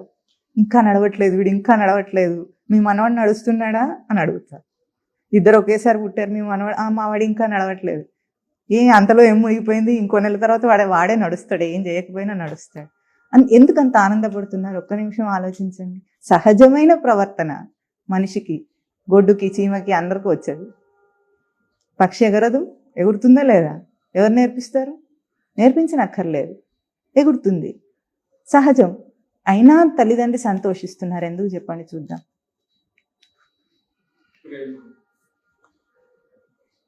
ఆ ప్రేమ వెనుక, ప్రేమ అనేది భౌతికంగా బాహ్యంగా ఆలోచిస్తే అది వాత్సల్యంతో కూడిన ప్రేమ. కానీ దాని వెనుక నిజం ఏమిటంటే, ఆ దేహాన్ని వాడు పలికిస్తుంటే ఆ పలకరింపులో వాడి చైతన్యాన్ని చూడగలగాలి, వాడికి పరిచయం చేయగలగాలి. నీవు ఆనందించి పొంగిపోయి అరిసెలు బూరలు వంచడాలు కాదు. పరమస్వామి వారు చెప్పినట్టు, నించునొచ్చబోస్తే ఏం పంచుతావు అని అడిగినట్టు, బోర్ల పడితే బొబ్బట్లు, పాకితే పాయసం, నడిస్తే అడుగులేస్తే అరిసెలు, ఇవి పంచుకుంటూ కూర్చోకుండా వాడు పలికించినప్పుడు, దేహాన్ని పలికించి వాడు ఒక అడుగు వేస్తుంటే, ఎప్పుడైనా చూడండి ఎంత జాగ్రత్తగా వేస్తాడు. ఒక అడుగు వేసి వాడు చూసుకుంటాడు, గబుక్కున వేయడు. మనం అంటే అలవాటైపోయింది కాబట్టి గబగబా నడిచేస్తున్నాం, కానీ వాడు వేయడు. పడిపోతే ఆగుతాడు, మళ్ళీసారి ప్రయత్నించేటప్పుడు ఇట్లా వేసి చూస్తాడు, పట్టుకుంటాడు దేన్నైనా. ఇవన్నీ వాడు పలకరించుకుని లోపల చూస్తూ చేస్తున్నాడా, బయట చూస్తూ చేస్తున్నాడా?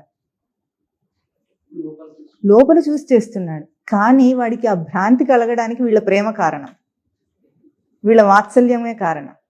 అయిపోయింది అంటారు అంతే నడవగానే. వాడు ఏ లోపల చూసుకుని దర్శనం చేస్తూ అడుగు వేశాడో ఆ దర్శనాన్ని పరిచయం చెయ్యి. చేస్తే రాదనుకోవద్దు. లోకంలో ఉన్న అడ్డమైన చదువులన్నీ చదివిస్తుంటే వాడికి తెలియనివి అన్ని నేర్చుకుంటున్నాడు. ఇది ఇంకా బాగా వస్తుంది, ఇది వాడికి స్వరూప విద్య. ఇది రాదని అనద్దు, తప్పకుండా వస్తుంది వాడికి. వీళ్ళకి రాదు కాబట్టి వీళ్ళు నేర్పించరు. లోకంలో ఏ కోర్సులో జాయిన్ అయినప్పటికీ, జాయిన్ అయిన రోజున తనకు అది అపరిచయమే, అంతే కదా. అపరిచయమైన విద్యని అక్కడ అభ్యాసం చేసి ఆ 4 సంవత్సరాల్లో వాడు దాంట్లో నిష్ణాతుడై దాంట్లోంచి పాస్ అవుతున్నాడు నేర్చేసుకొని. అటువంటి లౌకికమైన దాన్ని బయట నుండి అభ్యాసం చేసేదాన్నే నువ్వు నేర్చుకోగలిగినప్పుడు, నీ స్వరూప విద్య, నీ ప్రయోగం, ఇది సొంత ప్రయోగం, నువ్వు చేస్తున్నది అది. ఇది మాత్రం నాకు రాదు, నేను ఎవరికి చెప్పలేనంటే సిగ్గుచేటు. నిలకడుంటే అదే వస్తుంది. ఇప్పుడు శ్రవణానందం అనుభవించాలంటే, శ్రవణం చేస్తున్న ఆ సమయంలోనే నీ మనసు ఎక్కడికెక్కడికి వెళుతుందో నిలిపి చూసుకో, ఒక క్షణం తెలుస్తుంది. గంటసేపు నిలపలేని వాడు జీవితంలో ఒక క్షణమైనా చూసుకోమంటే ఎక్కడ చేయగలడు? డిస్ట్రాక్ట్ కాకుండా చూడాలంటే, అది చేయలేకపోతున్నానంటే, అది లోకంలో ప్రయోగం చేయటం లేదు. బాగా చదివేవాడు ప్రయోగం చేస్తాడా, చేయడా? చేస్తాడు. అదే నువ్వు అధ్యాత్మ విద్యల కోసం చెయ్యి, నీ కోసం చెయ్యి. ఏ ప్రయోగం చేసావో దాన్ని గుర్తించు, ఇంతే. సింపుల్. దాన్ని చాలా కష్టపడిపోయి ఏదో ఏదో అనుకుంటారు. ఇప్పుడు సాధన కర్మను ఆచరించటము, ఇంద్రియ లౌల్యం చావటము, చిత్తైకాగ్రత పొందటము, శ్రవణానందం అనుభవించటం. ఆ శ్రవణానందం అనుభవిస్తే తర్వాత రాబోయే 4 సోపానములు తను గోవిందుణ్ణి భజించటానికి, అంటే వేదాంత మహావాక్యములను పెద్దగా చెప్పుకుంటున్నాం మనం. ప్రజ్ఞానం బ్రహ్మ అన్న దాన్ని గుర్తించాలంటే ఇవన్నీ లేకుండా రాదు. మరి ముందు అవి చెప్పి ఇప్పుడు ఎందుకు ఇవి చెప్తున్నారు అని అడిగితే, ముందు పరిచయం చేస్తుంది శాస్త్రం. ఇప్పుడు పరిచయం చేసి అయిందని తలదిప్పొద్దు. చాలా బాగుంది, చాలా బాగుంది, గోవిందుని భజించడం అంటే నాకు అర్థమైపోయింది అనుకోవద్దు. దాన్ని ఎట్లా కృషి చేత నువ్వు సాధించాలి. ప్రజ్ఞానం బ్రహ్మ మహావాక్యాన్ని జాగ్రత్త స్వప్న సుషుప్త్యాది ప్రపంచం యత్ ప్రకాశితే తద్ బ్రహ్మ అహమితి జ్ఞాత్వా, అంటే జాగ్రత్త స్వప్న సుషుప్తి అవస్థలన్నీ ఏ స్వరూపాన్ని ప్రకాశింపజేస్తున్నాయో తద్ బ్రహ్మ అహమితి జ్ఞాత్వా. ఆ బ్రహ్మస్వరూపం నేనని తెలుసుకోవాలంటే అంత సులభమేం కాదు. ఎదురుగా ఉన్నది ప్రత్యక్ష జ్ఞానం కాదు తనకి. ప్రజ్ఞానం అంటే తనకు ప్రత్యక్ష జ్ఞానం, స్పష్టమైన జ్ఞానం, ప్రథితమైన జ్ఞానం. తనకి అది కనిపించడం స్పష్టం కాదు, తన చూపు తనకు స్పష్టం, తన దర్శనం తనకు స్పష్టం. అందుకే లోకంలో కూడా ఎట్లా చూసేవాడికి అట్లా కనిపిస్తుంది. మనకి ఈ ప్రయోగంలో ఉందా లేదా? ఏ దృష్టితో ఎట్లా చూస్తే వాడికి అది అట్లా కనిపిస్తుంది. ఇక్కడ మనం అభౌతిక అంశమును మాట్లాడామా, భౌతికమైన దృశ్యమును మాట్లాడామా? అభౌతికమే. ఏ దృష్టి అని మాట్లాడాము అంటే దృష్టి వాడిది, దృశ్యం బయటిది. ఇది తెలుస్తుంది కదా. ఇప్పుడు వాడికి ప్రత్యక్షమైంది ఏది, అనుభవింపబడేది ఏది? వాడి దృష్టి. వాడి దృష్టిని వాడు ప్రత్యక్షంగా అనుభవిస్తే గాని బయట దాన్ని చూడడు. ఇది లోకంలో ఉన్న ప్రయోగమే. కానీ అందరికీ ప్రత్యక్షమైన ఆ స్పష్టమైన జ్ఞానం ఏది, ఎరుక ఏది? నేనున్నాననే ఎరుక. ఆ నేనున్నాననే ఎరుక ఉంటేనే దాన్ని బయటికి ప్రయోగించగలడు. ఇది ప్రజ్ఞానం బ్రహ్మ. ఈ మహావాక్యం అర్థం కావాలంటే ఈ సాధన ఆచరించే తీరాలి.